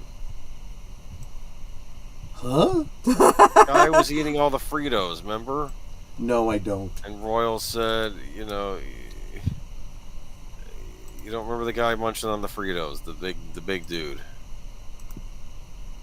All right, never mind. You forgot. Let me tell you something about Fritos, right? So I was eating some Fritos with a buddy of mine back in high school. He was Mexican. He was bilingual, right?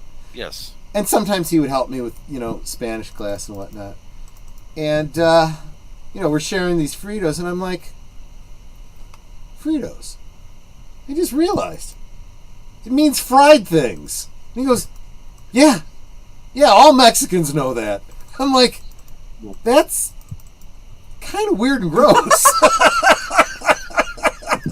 all I remember. Well, I didn't realize he was eating Fritos, but all I could remember thinking was, "Oh, I'm sorry, are we boring you?" Yeah, right. It's kind of a show going on here, as there's time travel, there's a mad woman, there's a guy who's so obsessed with this, wife who isn't worth 2 cents. There's bison running through the streets. Well, you make a great and you're point. Eating Fritos. For all of this universe bending crap that's going on, to be so freaking obsessed with this guy stealing your wife 20, 30 years ago. Which he actually brought on himself because he was stepping out on her. Yeah, I mean, there's a lot of elements here. It's like, you know what? I think there's bigger things going on here than, But I think, and at the risk of sounding like a male feminist, I mean, let's be realistic here. I've always been pissed about this whole concept of two guys fighting over a girl and then blaming each other for the choice she makes. Like she's not a human being who makes the decision who to go with. Yeah. Did you ever? I'm sorry. Go ahead. It's like we're dangerously going into Cobra Kai territory here. Because, I have not yet seen the new season, so don't. No, or are you talking about Allie? I'm talking about Allie. Yeah. Oh, okay. Yeah. Good point. Yes, excellent point. Do you remember in the movie The Searchers with John Wayne? And you have the one guy fighting the other guy over the girl. I know you're joking, but get that crap out of here, commie. What? What are you talking about? What can be unburdened by what has been. I was talking about The Searchers. No, I was scolding Mark for bringing up that commie bullshit. Yeah. Okay. Anyway, in The Searchers, though, the two men are fighting with the woman. The woman doesn't know what to do, and then John Wayne says, "What are you complaining? You're the one that started this, or something like this is kind of on you." Yeah. It was like, I mean, honestly, there comes a point where, and I think I've thought this every time I've seen like a true crime or anything where someone gets jealous and does something drastic. It's like, look, I understand you getting pissed at your partner for leaving you. Don't get pissed at the person they go with. They're kind of a bystander in this. It's not like they have any control in the situation. Your partner chose to leave you. I don't care if they left you for someone else or they just left you because they didn't want to be around you anymore. That's between you and the other person. Anyone else involved is ancillary. I'm just saying, it seems weird to me. And I'm kind of stuck on this a little bit. It seems odd that they waited until they're practically halfway through a second season before the reveal that Wayne is a serial. No, I was talking to Mark, not Curtis. I don't get it. It seems like it kind of comes out of nowhere because you have the whole thing where Royal says to Perry something to the effect that he was not with Cecilia at the time; she was with somebody else. So you're going to think, "Oh, okay, we're going to meet a character who died in the interim or something." Okay, makes sense. They're on a ranch. Things can happen. They're in a town where there's a bar. Things could happen. In short, they're cowboys. They could go out in a cowboy fashion. All right. But the fact that, okay, she was with Wayne, it bugs me.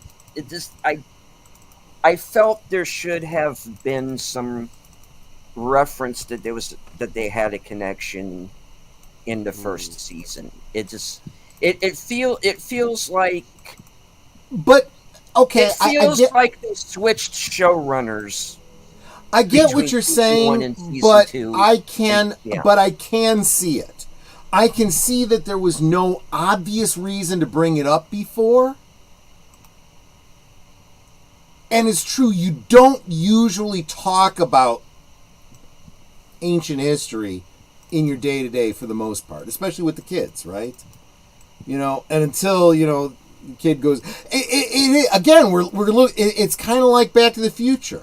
The whole thing where Lorraine is like, oh, I would never sit in parked cars with boys and blah, blah, blah, blah, blah. Then he goes back in time and she's totally coming on to him, parked in a car. It's like, what? I mean, real quick, though, what I did want to say is one thing I feel like the whole... I know this is meta and this would never come up, but I feel like I'm waiting for Cece to blame all of her weirdness in her past on Valeria Golino and Madonna. Does anyone else get that reference besides Netter? Yep.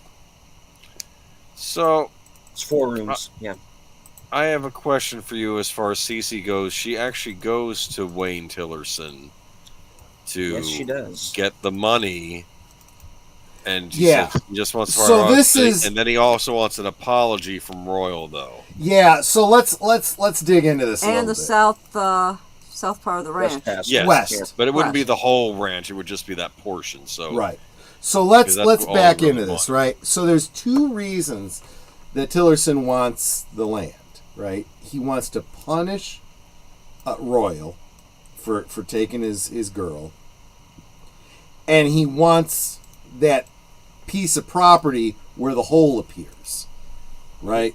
And I think he's less concerned about the hole than he is about the mineral that comes out of it. About that, though, and excuse me for a moment. Mm-hmm. He's the one who sees Royal come out of the hole. Yep, he knows about it. It's like he's completely forgotten about that in season 2. No, I think he thinks it's irrelevant. He doesn't care. He knows that Royal's from another time. That's irrelevant to what they're dealing with in the here and now. And it's not that. If it was me, I am basically. Go ahead. Go ahead. I was going to say, if it was me and I saw someone come out of that hole and found out he was from another time, to me that's no different than if you came from New York. And I am just stuck on everything that the Tillersons do because it's like they forget it from scene to scene. Or at least they seem to forget it from scene to scene. All right. So far, I haven't seen anything that's that overt to me. I think it's more what's relevant and what isn't. And them being aware of stuff and purposely hiding it. They don't want people to know certain things. And then, they're all whacked out on that hallucinogenic stuff that they're on, and again, and that's the other thing. The Tillersons are just knucking futs. Let's face it. Yeah, I mean that goes beyond any of this other stuff. Some of it might have to do with the supernatural, timey-wimey, the mineral in the ground stuff. Some of it might have to do with absolute power corrupts absolutely. But they're knucking futs. That is a dysfunction upon crazy. They are borderline Harkonnen at this point. Yeah, that's actually not a bad analogy. You're right. What'd you think of the dreams the I guess the eldest was having? Okay, so I saw those as hallucinations, and a couple of times, the way these hallucinations happen, you don't realize it right away, and especially with all the other kookiness that's going on in the show, you're like, what the hell's going on? Yeah. And then they have a way of kind of, oh, okay, this is a hallucination, or this is a vision, or whatever. But let me tell you something. There was that scene where he falls out of the bed because he's reaching for, as far as we can tell, he's reaching for a model car, you know? And he falls out of the bed. His father comes to help him. And he goes, car. And I honestly thought his father was going to go ape shit on him. You're reaching for a toy? What the hell's wrong with you, kid? But he reaches for it and realizes there's a baggie of that mineral inside of it. And he goes, I got you, kid. And he, like, feeds this crap to him. To heal him, right? From his perspective. And then what happens? The kid starts to lean forward, and I swear to you, I'm like, what the fuck's going on? Is he going to kiss his father or something? No. Kind of, sort of. It looked like it, but then all of a sudden, he starts to float up to the sky, and I'm like, what the fuck's happening? And Netter's like, he's having another hallucination. I'm like, oh, okay. I'm glad she was here to make it make sense, you know? He's obviously addicted to this stuff at this point. Yeah. It's pretty safe to say Wayne probably either already is or he's getting there. And good night, Samuel Proctor. It's a drug. Oh, yeah, sorry, Samuel. Yeah, take care. Have a good one. You know, and then, you have Autumn doing her whole Jedi her whole trick insane on freaking him, thing, yeah. which she's now starting in with Luke.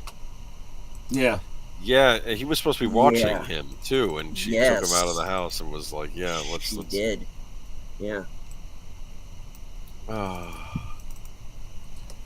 Yeah, it's all kinds of. And Luke's mom is sort of. He's having his own kind of hallucinations, right?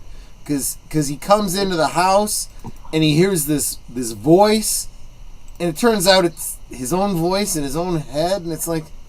But it looks like it's coming from the owl on the wall. And his dad even says something about, why don't you just talk to Luke up there on the wall? Yeah, exactly. It's like, the owls are not what they seem.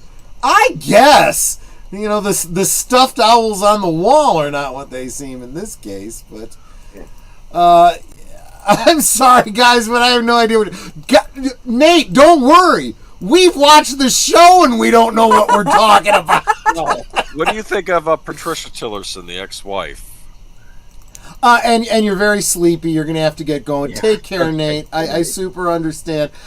Yeah, look, Nate, stick with us for Twin Peaks. If there's going to be one you're going to invest in that one. This one is... We'll revisit this after this show ends, I think. But, what about Patricia Tillerson, the ex-wife? She comes... She is nuts. She's an angry Karen, but she is nuts. Yeah, she's that, but she comes off like little Machiavellian, but just too stupid to pull it off. Yeah, she comes off like she's like a parody of like a character from Dallas.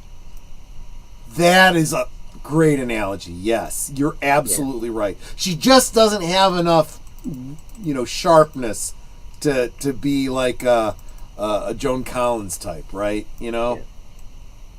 She thinks she's Joan Collins, but yeah, she really... She's all kinds of messed up. If she was, she would not be in this small town out in the middle of nowhere in Wyoming. Plus, I think another thing that renders her a little bit more clueless is that she's not in on all of this timey-wimey stuff. No. She has no idea why what's-his-name wants the land and anything about the hole and the mineral and all that kind of stuff. No, they're not on the same page at all, because even Luke has to tell her at one point, we're going to do what Dad says this time. Yeah. You are not going to screw this up. Yeah. we're going to listen to Dad this time. And, you know, guys, I know a lot of you guys haven't seen this show, especially if you don't have access to, what is it, Amazon Prime? Amazon Prime, yeah. So that's why we're kind of telling you the story as we go. But the thing is, it is a little like Twin Peaks, where there's a lot of unknowns, a lot of weirdness, and we're just trying to work it out ourselves. So, you know. It's a very odd Doctor Who episode. Yeah, I mean, it's almost to the point where even if we're all the stuff we're saying is spoilers to you, none of it makes any friggin' sense, so it's not really going to spoil anything. You kind of have to see it. I think with things like Twin Peaks and Outer Range and some of these more non-linear, abstract type of timey-wimey type shows, I think spoilers are actually helpful. Because then you can go into it going, okay, this makes a lot more sense than it would have if I didn't know what I was getting into. You know, because you are in several timelines. You're into present day. You're going back into the past where Joy now is with the mini royal, as I call them. Mm-hmm. You also have these glimpses of the future that we've had. Yeah. We have Perry in the 80s. And then we have that very brief scene. Yeah, we haven't talked about Rebecca that yet. and Amy. Yeah. Where Amy does have that bandage on her head. Yep. Which that, of course, will become the scar that we assume. Yeah. We assume that that's the cold. Mm-hmm. And and we don't know, and obviously that's the scar. We don't know how she got it yet. So that's another. Here's the other thing. Timeline, possibly. We're in such a weird territory here. Right now, we're all assuming that autumn is April, because we're Amy. I'm sorry, yeah, Amy. No, summer. Fuck you, man. But we're assuming that because we're again seeing it mostly from Royal's point of view, but it's entirely possible that Autumn really is someone else. She's just batshit crazy enough that she carved a wound into her head to make Royal think that she's his granddaughter from another time or something. What would the goal of that be, though? Pardon me? What would the goal of that be? Well, we have no idea what her motivation is to begin with. That would no. But I'm putting it out there as an idea. You gain his his sympathy and trust. You're my granddaughter, so I'm going to be on your side and I'm going to try and help you. I'm going to try to take care of you. When really she's working with the Tillersons. I'm just throwing out one possible scenario because we have no flogging clue what her plan is. That would be possible, but she seems.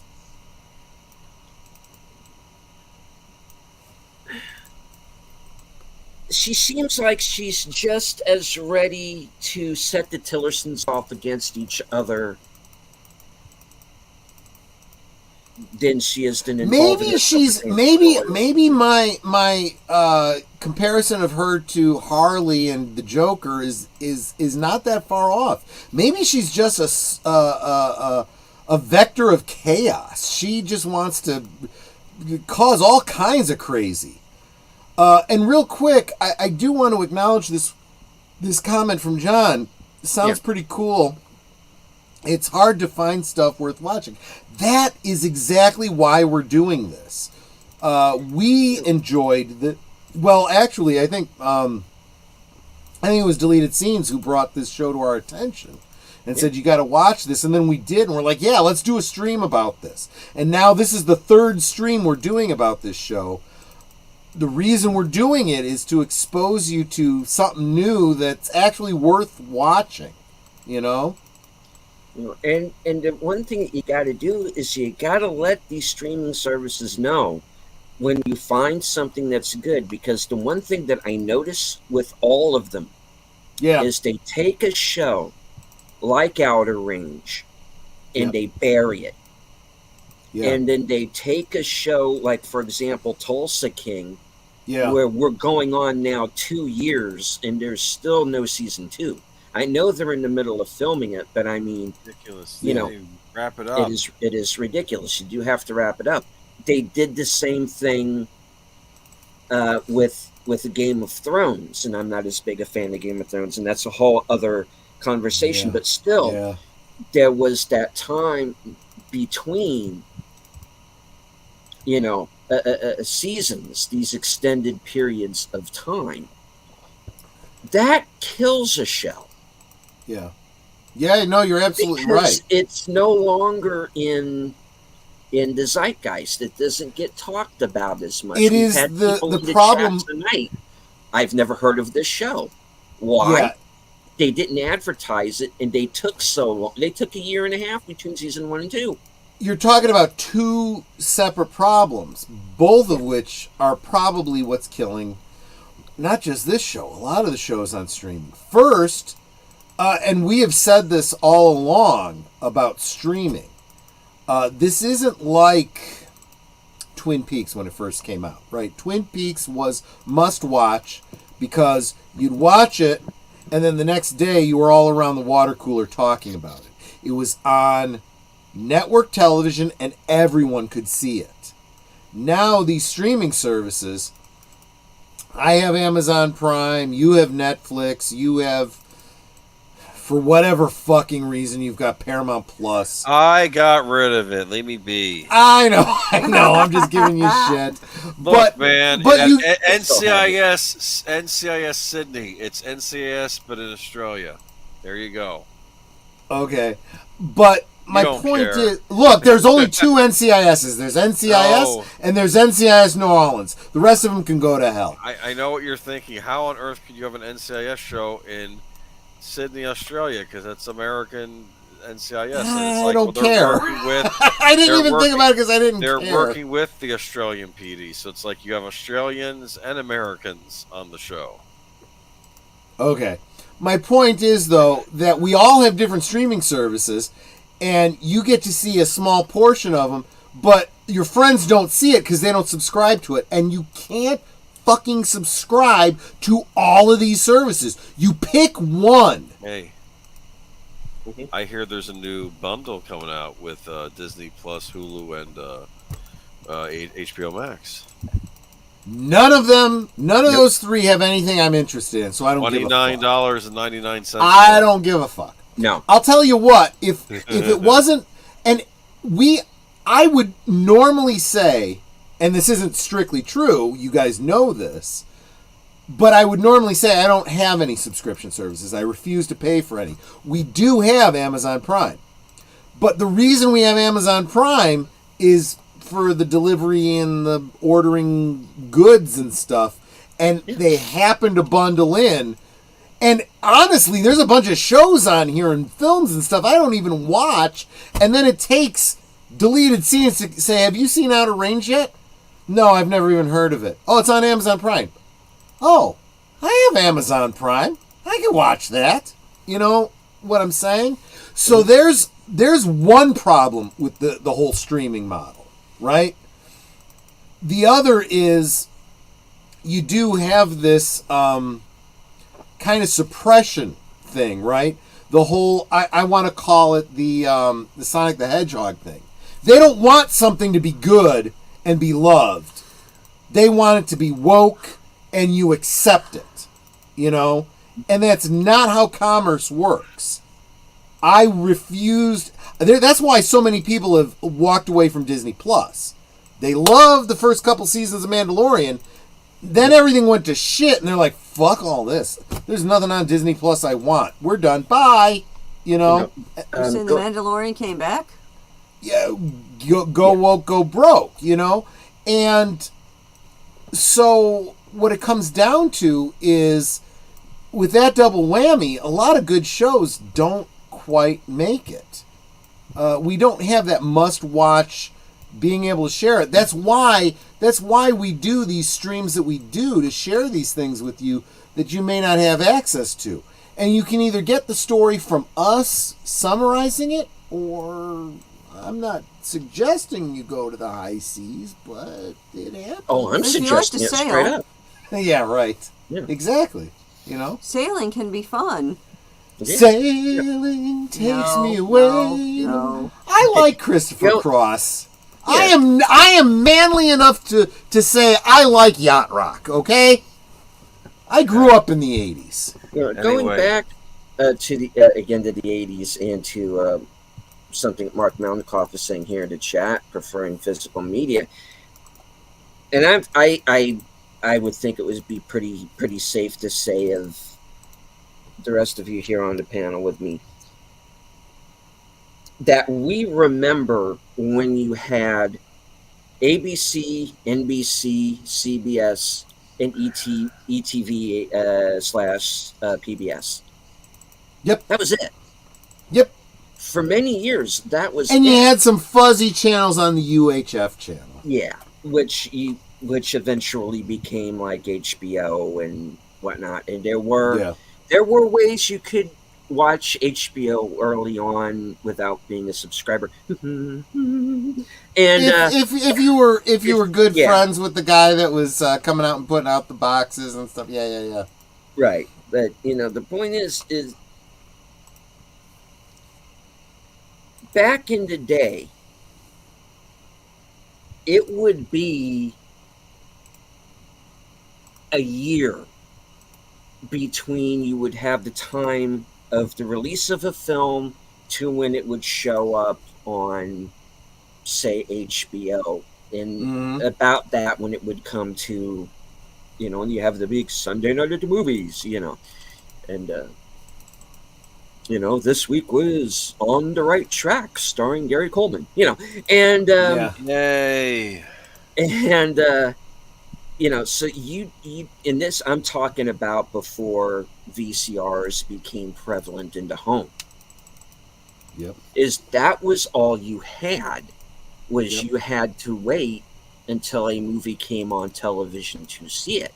And that's on commercial television, and then edited for television. And edited for television as well. Because they used to have that whole big thing at the bottom of the screen, edited for television. Interestingly, though, that doesn't always mean you got less of a film. With films like Superman, you sometimes got scenes that would have been considered deleted scenes on a DVD. Things that were added in to bulk up the viewer time because they cut out some other scenes. Yeah. Because Superman, there's a version of Superman where they showed it over 2 nights. Yep, and that is how the whole Donner cut came into existence, because using file sharing over the internet, fans would take their digitized VHS copies that they did from television, plus their DVD copies and so forth, and they spliced together Superman 1 and 2 into this Donner cut, and they were sharing it online, and when they got cease and desist letters from Warner Brothers, they started a web page where the fans said, look, Donner cut. We want you to release the Donner cut. Yes, we know that what we've done is technically illegal, but if you do it, we will buy it. And we weren't selling it; we were just sharing it with one. Well, but technically, that's still a breach of copyright. And Warner Brothers did what they should do and paid attention, and they reached out to Richard Donner and they said, "Hey, we think we'd like to do this Donner cut thing. Would you help us out with it?" And they did. And it was actually better because it included scenes that were not included anywhere else. For example, they used the scene of Christopher Reeve and Margot Kidder that they had filmed for Superman 2 that was not used. It was... the thing about shooting at him with blanks or whatever, or something like that. And there was a scene that they used from the first movie. It wasn't actually in the first movie. It was their screen test. So I think if they did it today, they would have done a little CG to tweak it up a little bit. But for example, when Superman flies in and then jumps down off the ledge, he's got these big sweat pit stains because they were under hot lights and they didn't edit that out and fix it and whatnot. George Lucas would be able to edit out those sweat stains. Yes. And stick in a musical number where it didn't belong. I'm sorry. There is that character in Jabba's palace. No. I don't remember what his name is, but it's a direct, switching of the letters. It's clearly meant to be Joe Cocker. I mean, oh my goodness. It's very self-aware. Oh gosh. Please. You got me off on a tangent about this special edition bullshit things, but okay. Anyway. We really should pull this back in because I need to ask you, Boomer. Are you working tomorrow, or are we keeping you too late? No. Okay, I'm not working tomorrow. Okay, good. But I'm getting sleepy. Okay. But I did want to say something. We had a big finale, not a series finale or season finale, but at the end of the episode 3, someone returns. So we haven't talked about her for a couple hours now, but Joy back in the Indian camp, right? She's literally crying because she's saying, "I'm never going to get home, am I?" And her cell phone dies, so she can't even look at the pictures of her family. So she throws it into the fire. And Netter's like, "Well, why does she throw it in the fire?" I'm like, because temporal paradox, right? Butterfly effect. Yeah, she has no way to charge it. She's got to get rid of this piece of technology. That's you don't want some German spy picking that up and then suddenly run to it. Reminds me of that bit from. I don't know. It reminds me of that bit from what was it? Was it MASH? We need 3 copies. One for you, one to put in the file, and one to destroy so the Germans don't get it. But yeah, we don't know all that transpires or what happens or how she does, but at the very end she's climbing out of the hole and sees Royal. Yes. So we know that in episode 4 there's going to be okay, so guess what? I saw you when you were a little kid back in 18 something or other, and okay, now I know this is a time travel-y thing. And, so there's going to be some story there, I think. And this is also something that could get him back into the good graces of the townfolk, because we have the line from the bank manager earlier, Lindsay, where she says the Abbott name doesn't mean anything in the town anymore. It doesn't have the same juice. Finding Joy, who half the town has now gone out and searched for, yeah, maybe that could, up their social credit rating, so to speak. I there's a couple ways this can go, and I'm not sure how it's going to. But my concern is there's also the basic soap opera, complexity of this, that we do still have a small minority of the town that doesn't like Joy because she's gay. There's a small minority of the town that doesn't like her because she's Native American in heritage. And there's half the town that doesn't like her because they want the other guy to be the sheriff.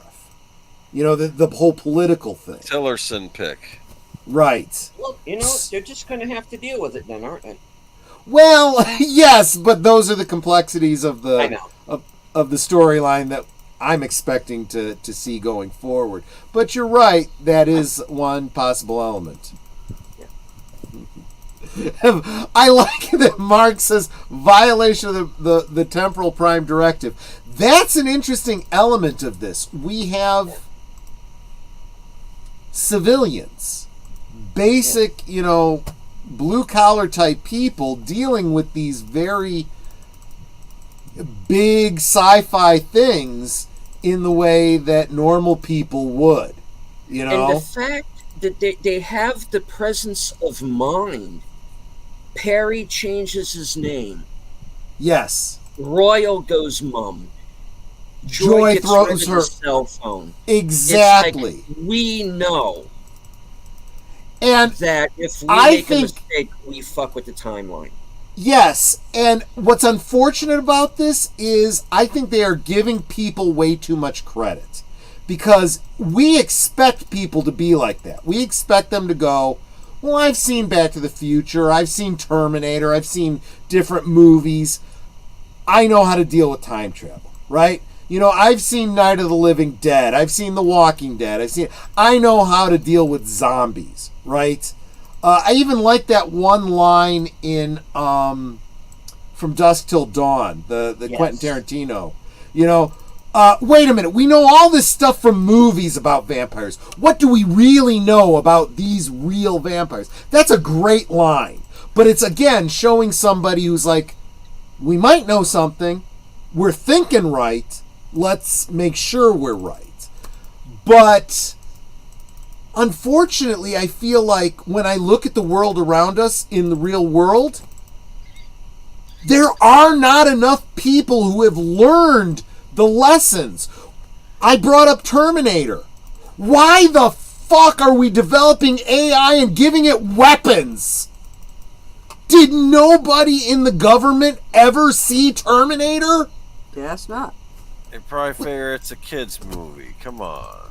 This is ridiculous, right? We've had 1984, Brave New World, you know, all these other Atlas Shrugged, and yet I still see the government doing the same thing. They didn't use these as cautionary tales, they used them as how-tos. Yeah. But yes, the average blue-collar person would think like this, would be like, oh, okay, I would never have believed time travel, but this looks like time travel, so what do I know about time travel from the movies that I've seen? I've seen time travel. This is what it looks like. Yeah, exactly. Exactly. What do I know about time travel from the movies I've seen? I know that H.G. Wells finds the plastic counters at McDonald's fascinating.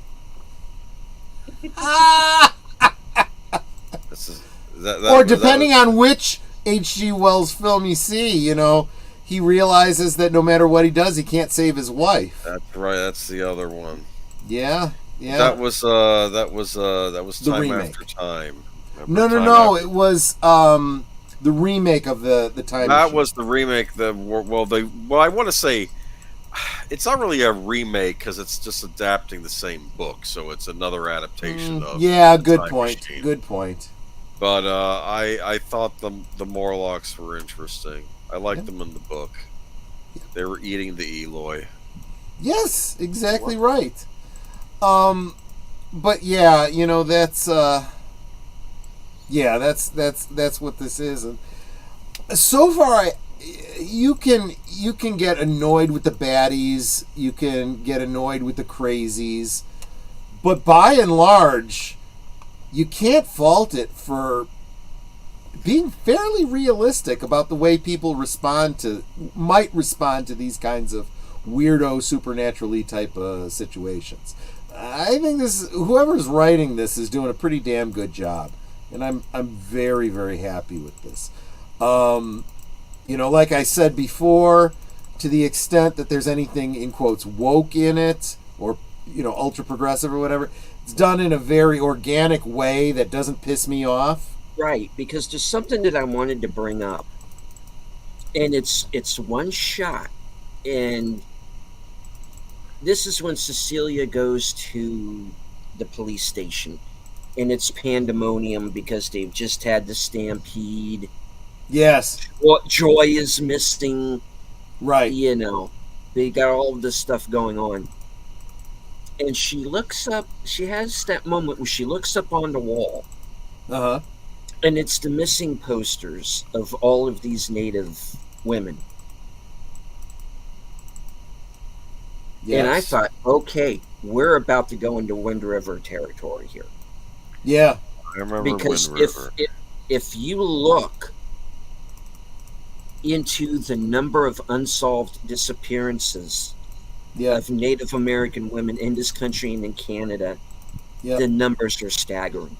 Yep. You know, and I don't know if it was just, okay, you could construe it as a story point. Maybe these women went into the hole, or, you know, went through what had happened to them, the same thing that happened to Joy, which just, boom, you just walk down the path and you're in 1878. Or was this their way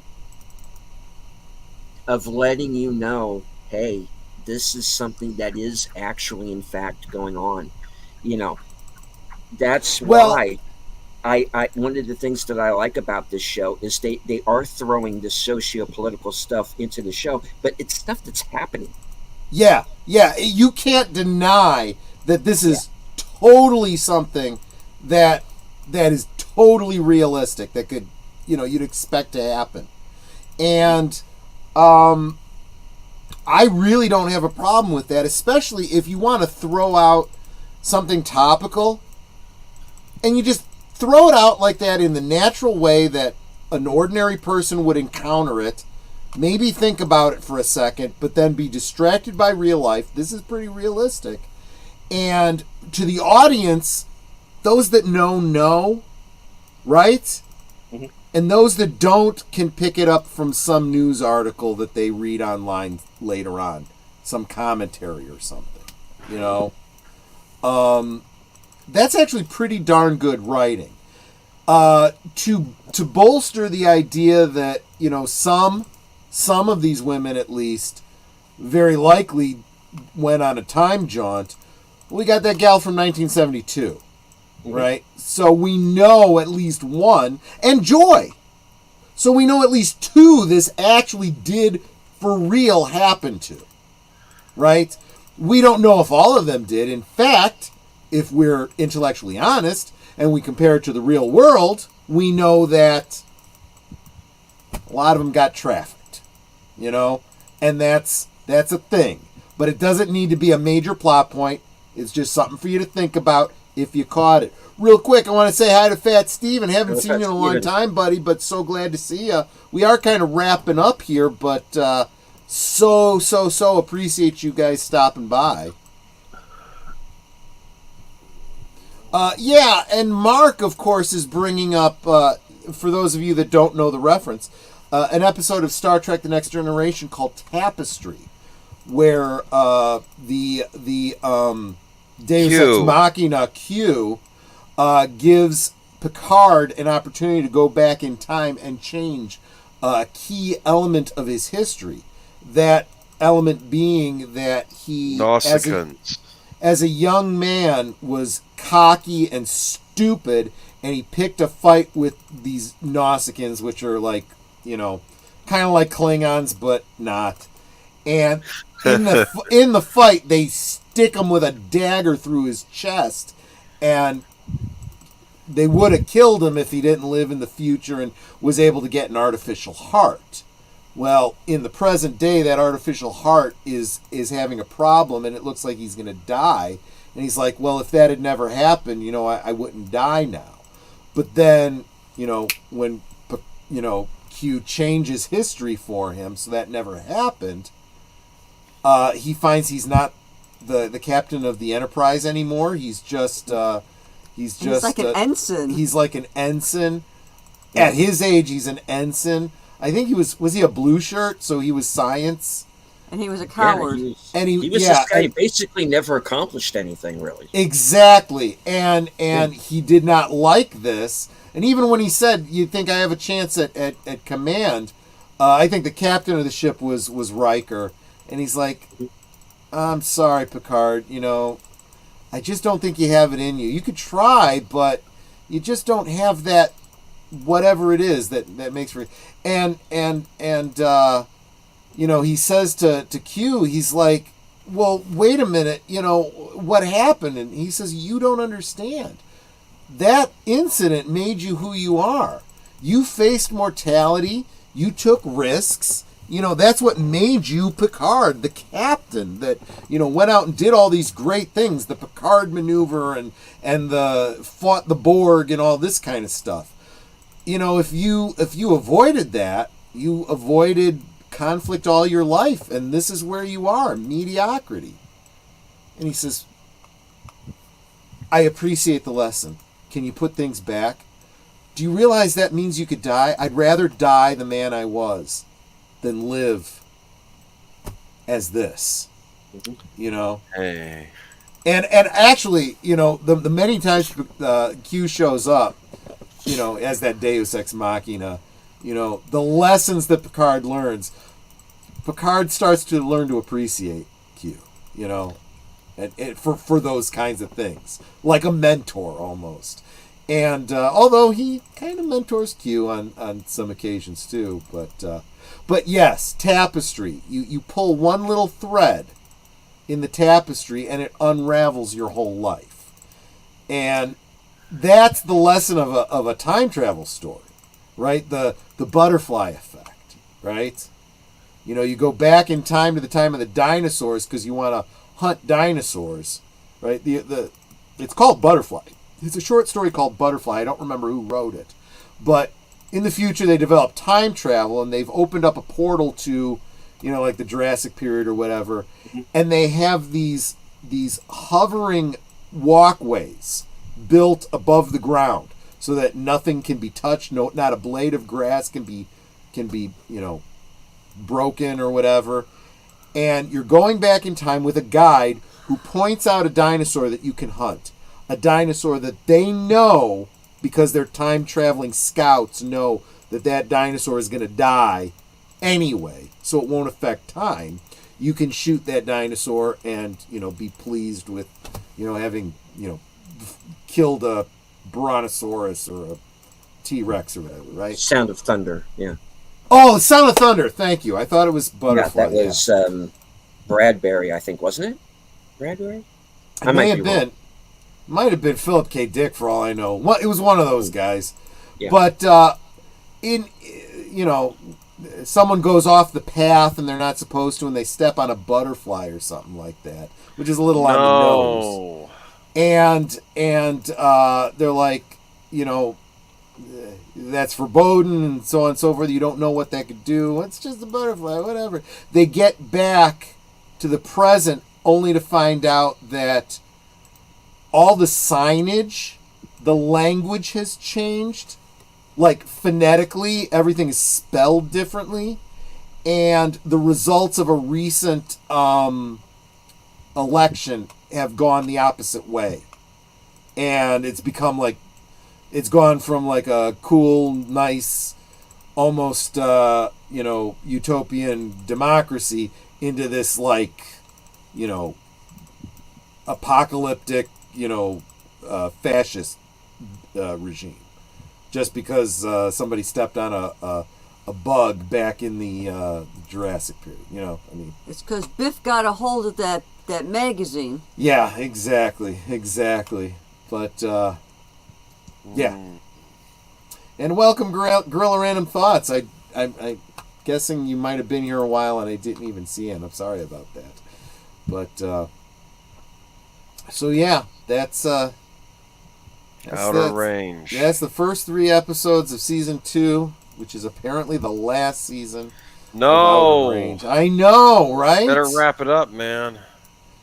But was there anything else we needed to cover tonight that we didn't? No. Otherwise, we need to get on, I don't know, the next couple episodes. Yeah, what do you want to do, deleted scenes? Well, if you want to split it up into 2 more shows, okay. I'm fine with that. Yeah. Okay. Because I do feel like Netter and I probably need to go back and rewatch season 1 because we are so fucking lost. Okay, here's the thing. Okay, so Cece went to what's his name and asked him for the $500,000 that she owes him. Right. And he's going to give her the $500,000 that she owes him. So does that mean that she's borrowing money and having to pay it back, or he's just simply saying the debt will be wiped out if you give me, was it the West Acre or whatever, or the west part of the farm, and an apology. Yes. And so let's cover that for a moment, because I don't think we touched on that before. No. So Cece goes to talk to Tillerson and says, "Look, it's me. Please do this thing. Don't take my land from me. Right? I'm trying to keep my family together." He goes, "Okay. I'll give you the money you need under under two conditions. One, I want, the West pasture. And two, I want an apology from Royal for stealing you from me." So then she has to go back and tell Royal this. Royal's not happy. Royal is not happy. Royal's not happy that she went to him. Nope. He is definitely not happy about the having to apologize thing. Yes. But I think most of all, the whole reason he's been trying to keep this land, as much as it's, to keep his wife's, legacy and so forth, and keep the family and so on and so forth, he's trying to protect that big old hole, the time travel portal, This here's my time travel hole. Yeah, exactly. I don't know, man. It's that, but we don't have a resolution on that as of the end of of episode 3. That was like how it ended, so we'll see where that goes. But welcome, Long Brain TV Know You. That's a great name. I love that. Guys, go check out that channel. I may already be subscribed to it. Let me check. I'm going right now. Let's see if I am. Yeah. I have the ability to... I am not subscribed, so I'm go going to channel, open a new tab. I will copy and paste it. I am already subscribed. I just have not been...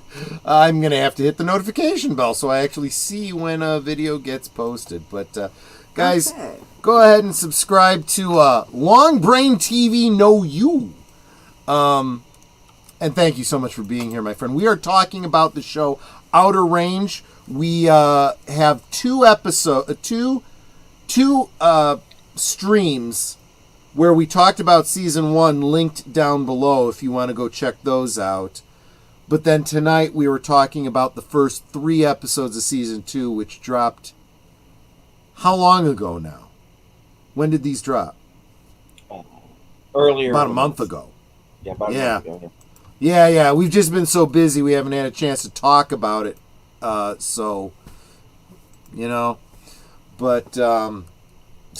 we are kind of wrapping it up, so you might have to Memorex this if you want to see what we talked about. But if you have not seen any of this show, you might want to check out those streams below first to kind of get the idea of what the show's all about before you plunge into, season 2. Yeah. So I think that's pretty much all of it. If we think about anything else, we'll bring it up in the next stream where we talk about this. So should we just go around the horn and talk about what's coming up? Yes. We'll start with, Netter. You're the co-host over on Big Al's channel tomorrow night or later tonight, depending on where you are on which side of the ranch. It does not give that option. What option? Are you talking to Netter? Who are you talking to? Long Brain TV says it doesn't give me that option. Oh, yeah, you can't, because you're not a wrench, you can't just click on like our names to sub. You would actually have to go to our channels But they're all linked below. In the description below, there's Netter, there's Boomer, there's deleted scenes, and pretty much all the blue wrenches here are listed below. All the members are listed below. So, you can absolutely, click on all of that. to the extent that you want. That's a lot to, and actually, to put on Lady you. Miss just dropped the link to my Saturday Night Rewatch. Yeah. So you can just click on that, and that'll take you Lady right to my Miss, you're channel. awesome. So Netter's Network. But what was I saying? Oh yes, so tomorrow night on Big Al Presents Films with Friends, 9 Central, 10 Eastern. Netter and I will be joining him. I think it's just the two of us, right? I think so. Watching. This is John Cusack month over Is on that One Crazy Summer or something? One Crazy Summer with John Cusack and Demi Moore. Of course, the link will be provided so that you can watch along with us if you don't have your own copy. It's a little bit more obscure for most people, I think. So it's entirely possible you don't have your own copy. I remember the poster. It was weird. Yes, it was. But I saw it because I liked Demi Moore back then. I have nothing against her now. I just, was kind of big on her back then. So that's Sunday, Saturday. Sunday is mostly all deleted scenes. Take it away. All right. Well, hopefully, if all goes well, I will be able to join Pop Culture Minefield tomorrow for Tom and Jerry, and they are going to be discussing Alien. The first one? The first one, yes. Mm-hmm. Sunday? Sigourney Weaver in her undies, yeah. Yes. Don't order the special. Right? Oh no, not again. Check, please. All right. Well, I will be joining Outlaw Bill for Western Cinema Presents, and we are going to be watching The Homesman from 2014. There you go. Starring, directed, and co-written by Tommy Lee Jones. And Hilary Swank is in that. And Hilary Swank as well. John Lithgow, Tim Blake Nelson. Later on that night will be my show, Unscripted, episode 72, entitled Lawyers, Guns, and Money, but mostly lawyers. Because since I am going to be going out for jury duty on Monday, I am going to give my 2 cents about the current state of the legal system in this country. So interesting. Plus, I have a couple of funny stories in that vein. So it's going to be I'm going to be part serious, part funny. Okay. There will be. Obviously, since I'm going to have an early morning, there will be no Other Side of Midnight this week. Okay. So that's going to be postponed and pushed back. But however, I will be back Tuesday, of course, for Live from Sparkwood 21, where we're all going to get back together, and we are going to be watching episode 5 of season 3 of Twin Peaks, entitled Case Files. I will also, Thursday, be joining Outlaw Bill once again for Action Theater, 4:30 Eastern. And we're going to be watching Red with Bruce Willis, Morgan Freeman, John Malkovich, Helen Mirren, Midnight's Edge's own Dame Helen Mirren. That's right. And Richard Dreyfuss, Carl Urban, and a cast of thousands. And of course, later on that night, after Thursday Things, will be my weekend update program. And then, of course, as we brought up earlier in the show, Warren Zevon, yes, Lawyers, Guns, and Money, yeah. And as we brought up earlier in the show, I will be joining Big Al Presents on August 1st for a special Friday night edition of Films with Friends. And we're going to be watching Humanoids from the Deep. So, So the long and the short of it is, even though I'm feeling all good about myself because my channel is now monetized, still this guy here is the hardest working guy in YouTube. He is on almost every single damn day. Almost, yeah. 4 times on Sunday. Sunday is just YouTube day for you, man. It is. I'll tell you, man. But speaking of Thursday things, Netter, what's going on Thursday next? Thursday night, we will have special guest Rod Thunderheart. Thunderheart. Yeah, I was pretty excited about that. That's pretty cool. So we'll talk. It's like a superhero name. It is. Well, it's a wrestler name, but yes, Okay. exactly. We're going to talk about his wrestling career. We'll talk about his writing career. We'll talk about his YouTube career.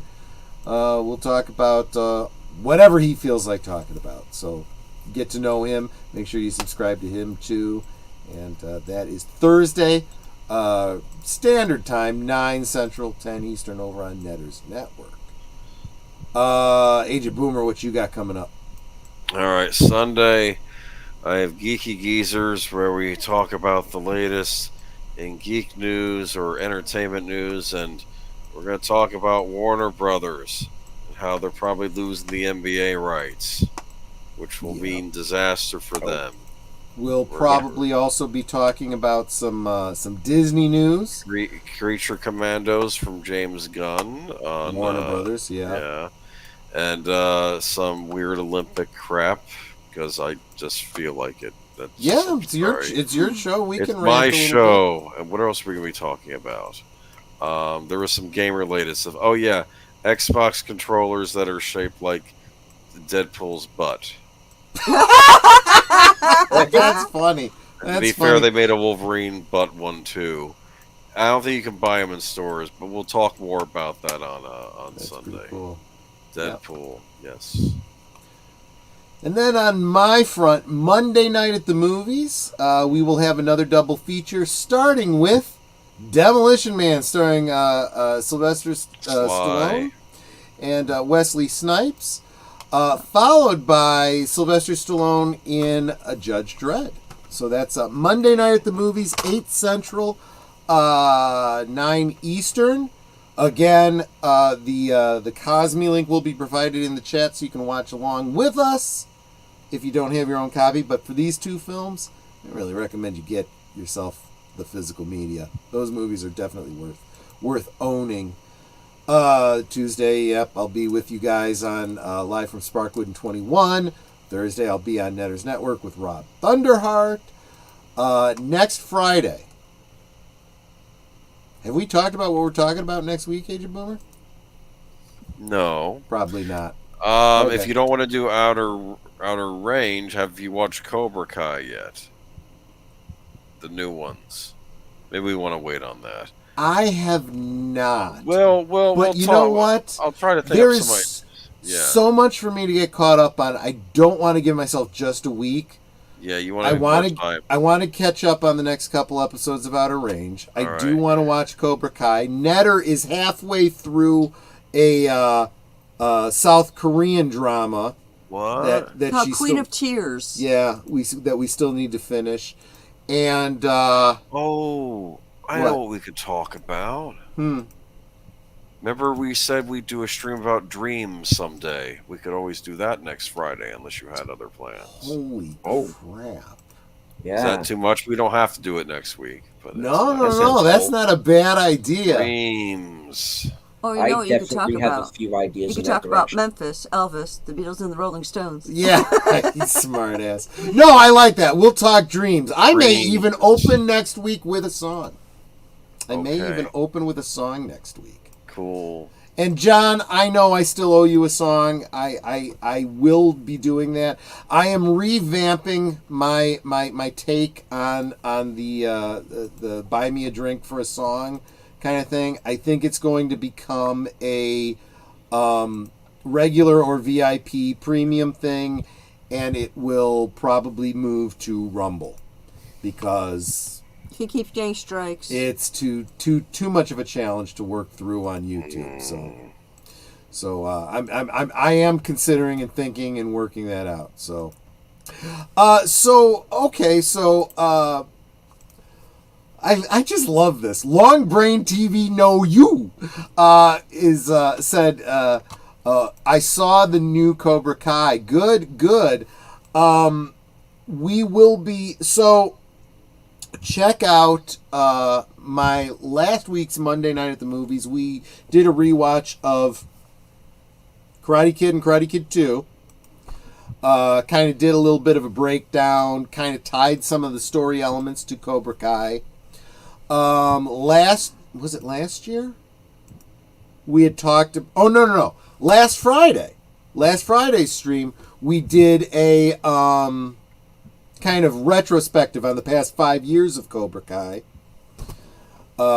And we will be doing another Cobra Kai stream probably when we get closer to November, because that's when the second half of the season is dropping. So we will be on Monday Night at the Movies sometime in November. We'll be watching Karate Kid 3 and the next Karate Kid.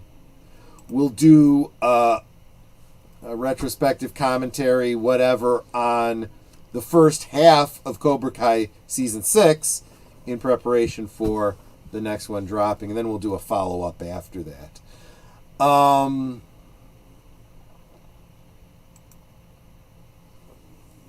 So yeah, we'll talk about dreams next week. I think that's a great topic. Yeah, that's what we'll do next week. So and nightmares. Yeah. So next week, right here on Last Call, 9 Central, 10 Eastern. Join us. And Netter, do you know what your next film is a week from tomorrow? Or a week from later today, depending on where you are? Give me a second. I'm having a contact lens problem. It's something that starts with a D, I'm sure. It might be. Where am I? I want that one. I gotta open up my Excel. Okay, my next one will be movies. Dirty Rotten Scoundrels. Dirty Rotten Scoundrels. That's a great one. I haven't seen it in a long time. If I am reading this correctly, Curtis Selby is homaging the Everly Brothers with this one. Dream, dream, dream, dream. That's not the one I'll be doing next week, though. I'll probably be doing I'll be going back to Dean Martin. I've got... I'm not sure which one I'll do, but I'm going to be doing a Dean Martin song for sure. But there you go. Will I have open panel in November? What is that format? Is that where I drop the StreamYard link and let people jump in? I don't know. I hadn't really thought about that. But if you want in on a stream, hit me up in the Twitter tweets, direct message, emails, or whatever. Or if you want to be a guest on Thursday Things. Or if you want to be a guest on Thursday Things on Netters Network, absolutely. We'd love to have you for a topic you'd be interested in sharing about.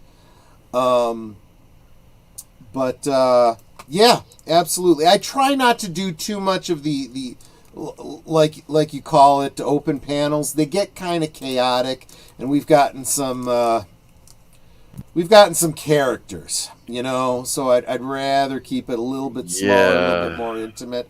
Although I should say for my channel members, I have yet to do a membership stream. I got to get that going pretty soon. And, I need to do that too. And speaking of, when we finish here, when we get back into the green room, deleted scenes, there's an idea I'd like to float past you that we should talk about.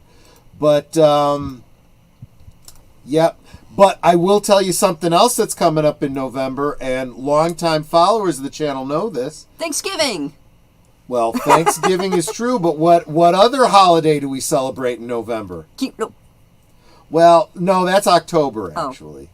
More of a Wookiee holiday. Oh, that. Yes. Life Day. We will be doing our annual Star Wars watch party. This time, now that I'm doing the Monday Night at the Movies, we'll probably move it to a Monday, either the Monday after Thanksgiving or before or something. We'll figure it out. Star Wars is a visit.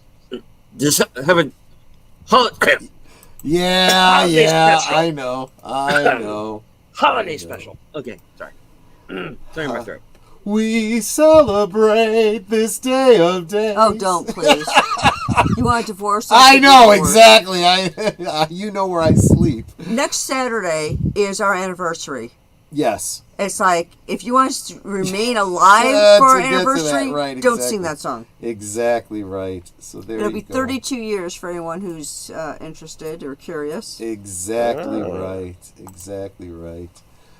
But yeah, next Saturday. That's we'll be watching Dirty Rotten Scoundrels for our anniversary. Oh, that's brilliant. That is brilliant. Anyway, followed by, well, Eraserhead will be happening eventually. Oh, yes. On a Tuesday. But after we get through more of this this Twin Peaks stuff, for sure. Oh, okay. See, that's always the hard... it's hard to remember these... because everybody has different handles on different things. I am trying my best to keep track. So-and-so on X is so-and-so on YouTube. Their real name is such and such. Just whatever yeah. But thanks so much. But there you go. That is the week in review, my friends. Let's...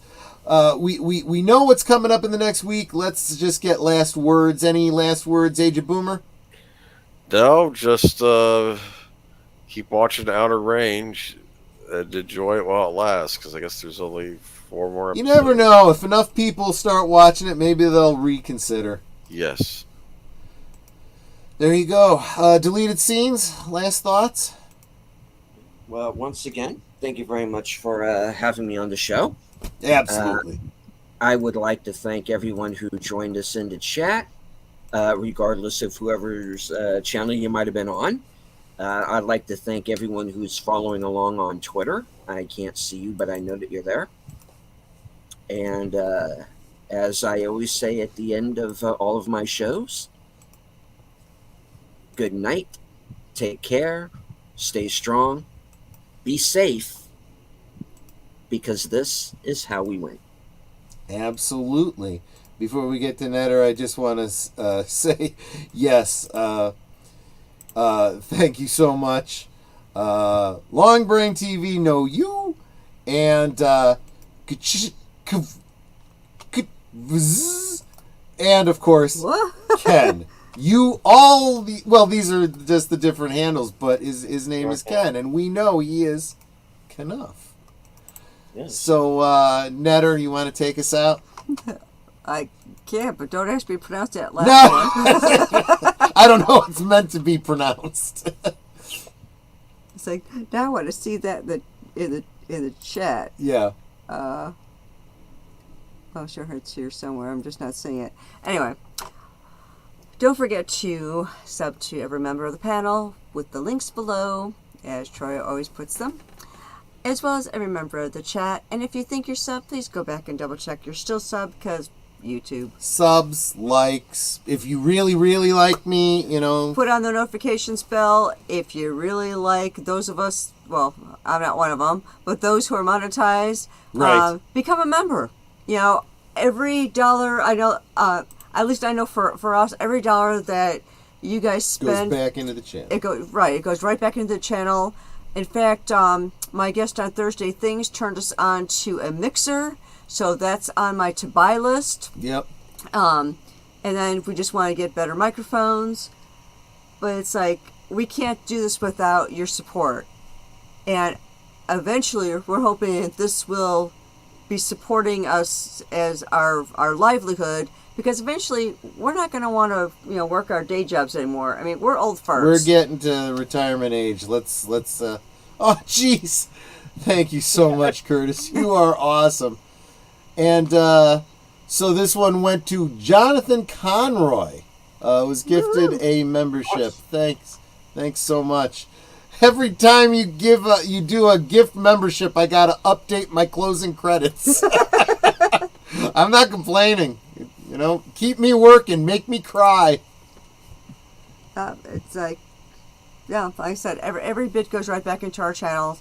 to make them better for you. Yep. So, like I said, we can't do this without your help and your support. So we do appreciate so much all the things that you guys do, whether it's, the tip jar for me, because I'm not monetized, or it's buying a super sticker or super chat or whatever it may be on Troy's channel, on Deleted. I know he's got probably the same things, like super stickers and super chats and all that. Curtis. So yeah, every bit helps us, and the more we grow, the better we can do for you guys. At least we hope. Yeah. And with that said, yep, we can talk amongst ourselves, but excuse me, we can talk amongst ourselves, but it's so much more fun when you guys are joining us in the chat, and you're dropping those comments, questions, trivia, being goofy, whatever it may be, and it doesn't feel like we're separated by miles or continents in some cases. It feels like we're all hanging out in the same room, enjoying each other's company and having a great time. And you guys, you're not just our friend. Excuse me, I got a tickle. You're not just our friends. You are our family. Yep. We love you guys, and we appreciate you so very much. And I don't say that just to say it. I mean it. You are our family. And as PJ with Orville Nation always says, together we grow. And as our family, I love that we keep getting bigger and bigger. It's just so wonderful to see. So thank you for being a part of our family. Thank you for being here, encouraging not just us on the panel, but each other in the chat. So you guys are Osmo. That's like the biggest word I think I can use to describe you guys. You're better than awesome. You're Osmo. So thank you again for being here and being a part of our family. And until next time, which will be tomorrow over on Big Al's channel, and deleted scenes in there somewhere because he never sleeps. Right. Good night and God bless. Bye, all. Thanks so much. Good night, ladies. Good night, sir. Hit it, sweetheart.